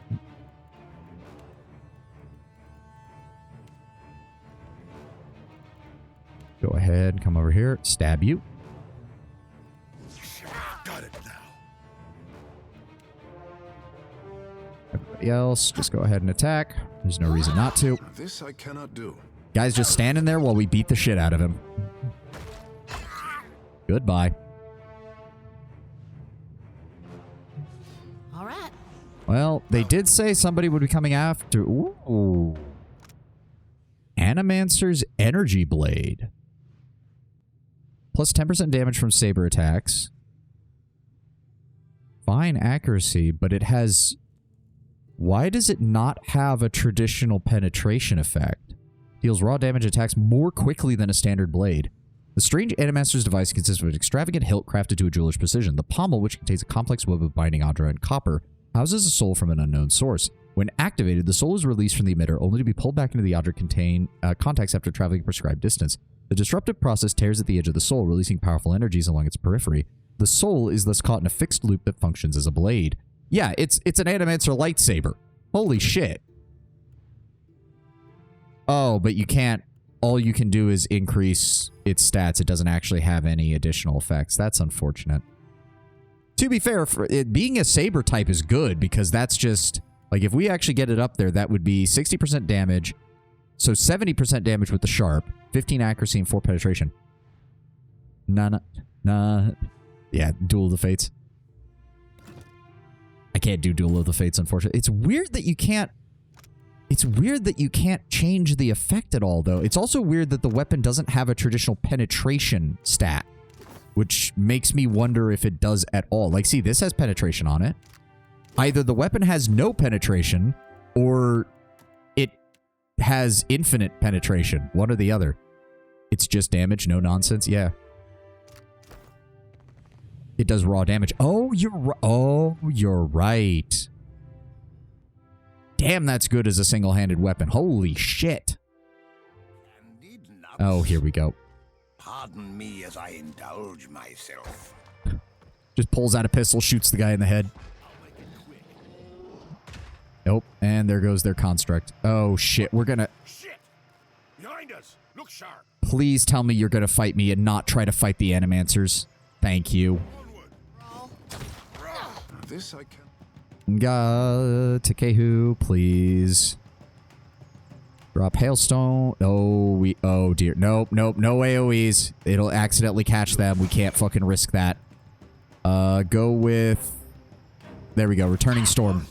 That only targets enemies. Alright, let's go ahead and hit you. There we go. Paralyzed. Disintegrate the druid. Okay, we're not casting it apparently. Fine. Do it as a cipher then. There we go. Alright, keep moving. Why are we not moving? Why are we not moving? Why are we not moving? Hello? Game? I am apparently stuck. That's not good. Game? This is not good. Game. I need to be able to move. No, this job was rotten. He turns his face with some difficulty toward Maya. We did what you asked. Beside you, Maya's brow wrinkles with confusion. Dawning realization flattens her expression, and she moves to crouch beside the dying man. With a final shuddering gasp, the man lies still. Beneath the bloodied surface of his body, the essence of his spirit flutters free. A muffled clatter draws your attention to the nearby chest.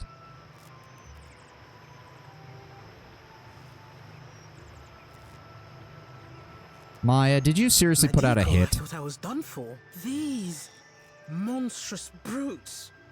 Look at what they have done. They've destroyed all we have worked toward for a little coin. It looks like the Royal Deadfire Company wasn't happy with your progress. This is a bold move, even for the Royal Deadfire Company. They are losing patience. And look at our machines. We'll clean up here. See to the wounded.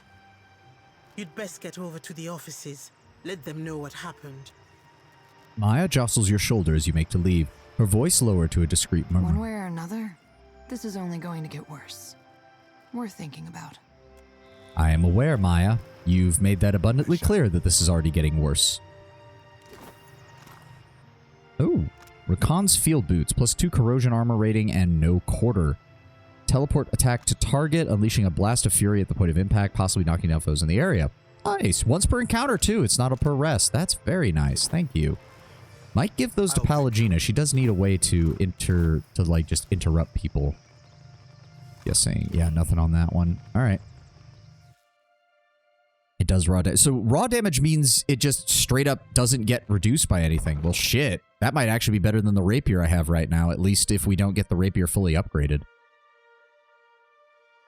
All right. Well, that is going to be it for today. Oh, I will see you all on Sunday for the grand unveiling of the Vtuber model, and this is the end of our PNG era. This is the last stream with it. I hope you all have enjoyed it, and I hope you all enjoy the model when we get transferred over to it. I know I can sometimes sound a little deadpan, but I'm honestly really excited for this, and I can't wait. Hope it isn't too distracting. It's fine, Lord Brown, or it's fine, Tenwood. Sorry, I thought Lord Brown Bear spoke again. It's fine, Tenwood. It won't be oh, you mean distracting on your end. My apologies. Though trust me, if you've seen my Twitter post, my desk is becoming a bit cluttered. I'm definitely thinking I'm going to have to rearrange things before Sunday. You've far exceeded the potential of Vtuber. I know, I actually hit the start streaming button, Lord Brown Bear. Isn't that amazing? Some of these people can't figure that out. In all seriousness, some of them seemingly can't. More meant that VTubers tend to be distracting intentionally. I mean, there's going to be a few toggles to show off, though. I think you'll all enjoy them. But no, I am a male, so we will not be distracting in the traditional sense of a VTuber. Not everybody can be Shy Lily. Not everybody can be Shy Lily or Silvervale. But I just hope that everything works out all right, and I thank you all for being with me on this journey and joining me even before I got my VTuber model. So Tenwin, Lord Brown Bear, Kato, Sint, everybody who's been here since they discovered me. A lot of you came in during the Rogue Trader streams for obvious reasons. I know a lot of us are 40K fans here. Thank you so much for being here with me, and I hope I live up to your expectations on Sunday.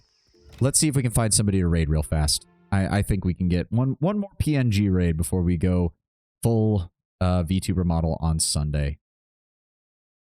Let's see who is on right now. Who is on right now?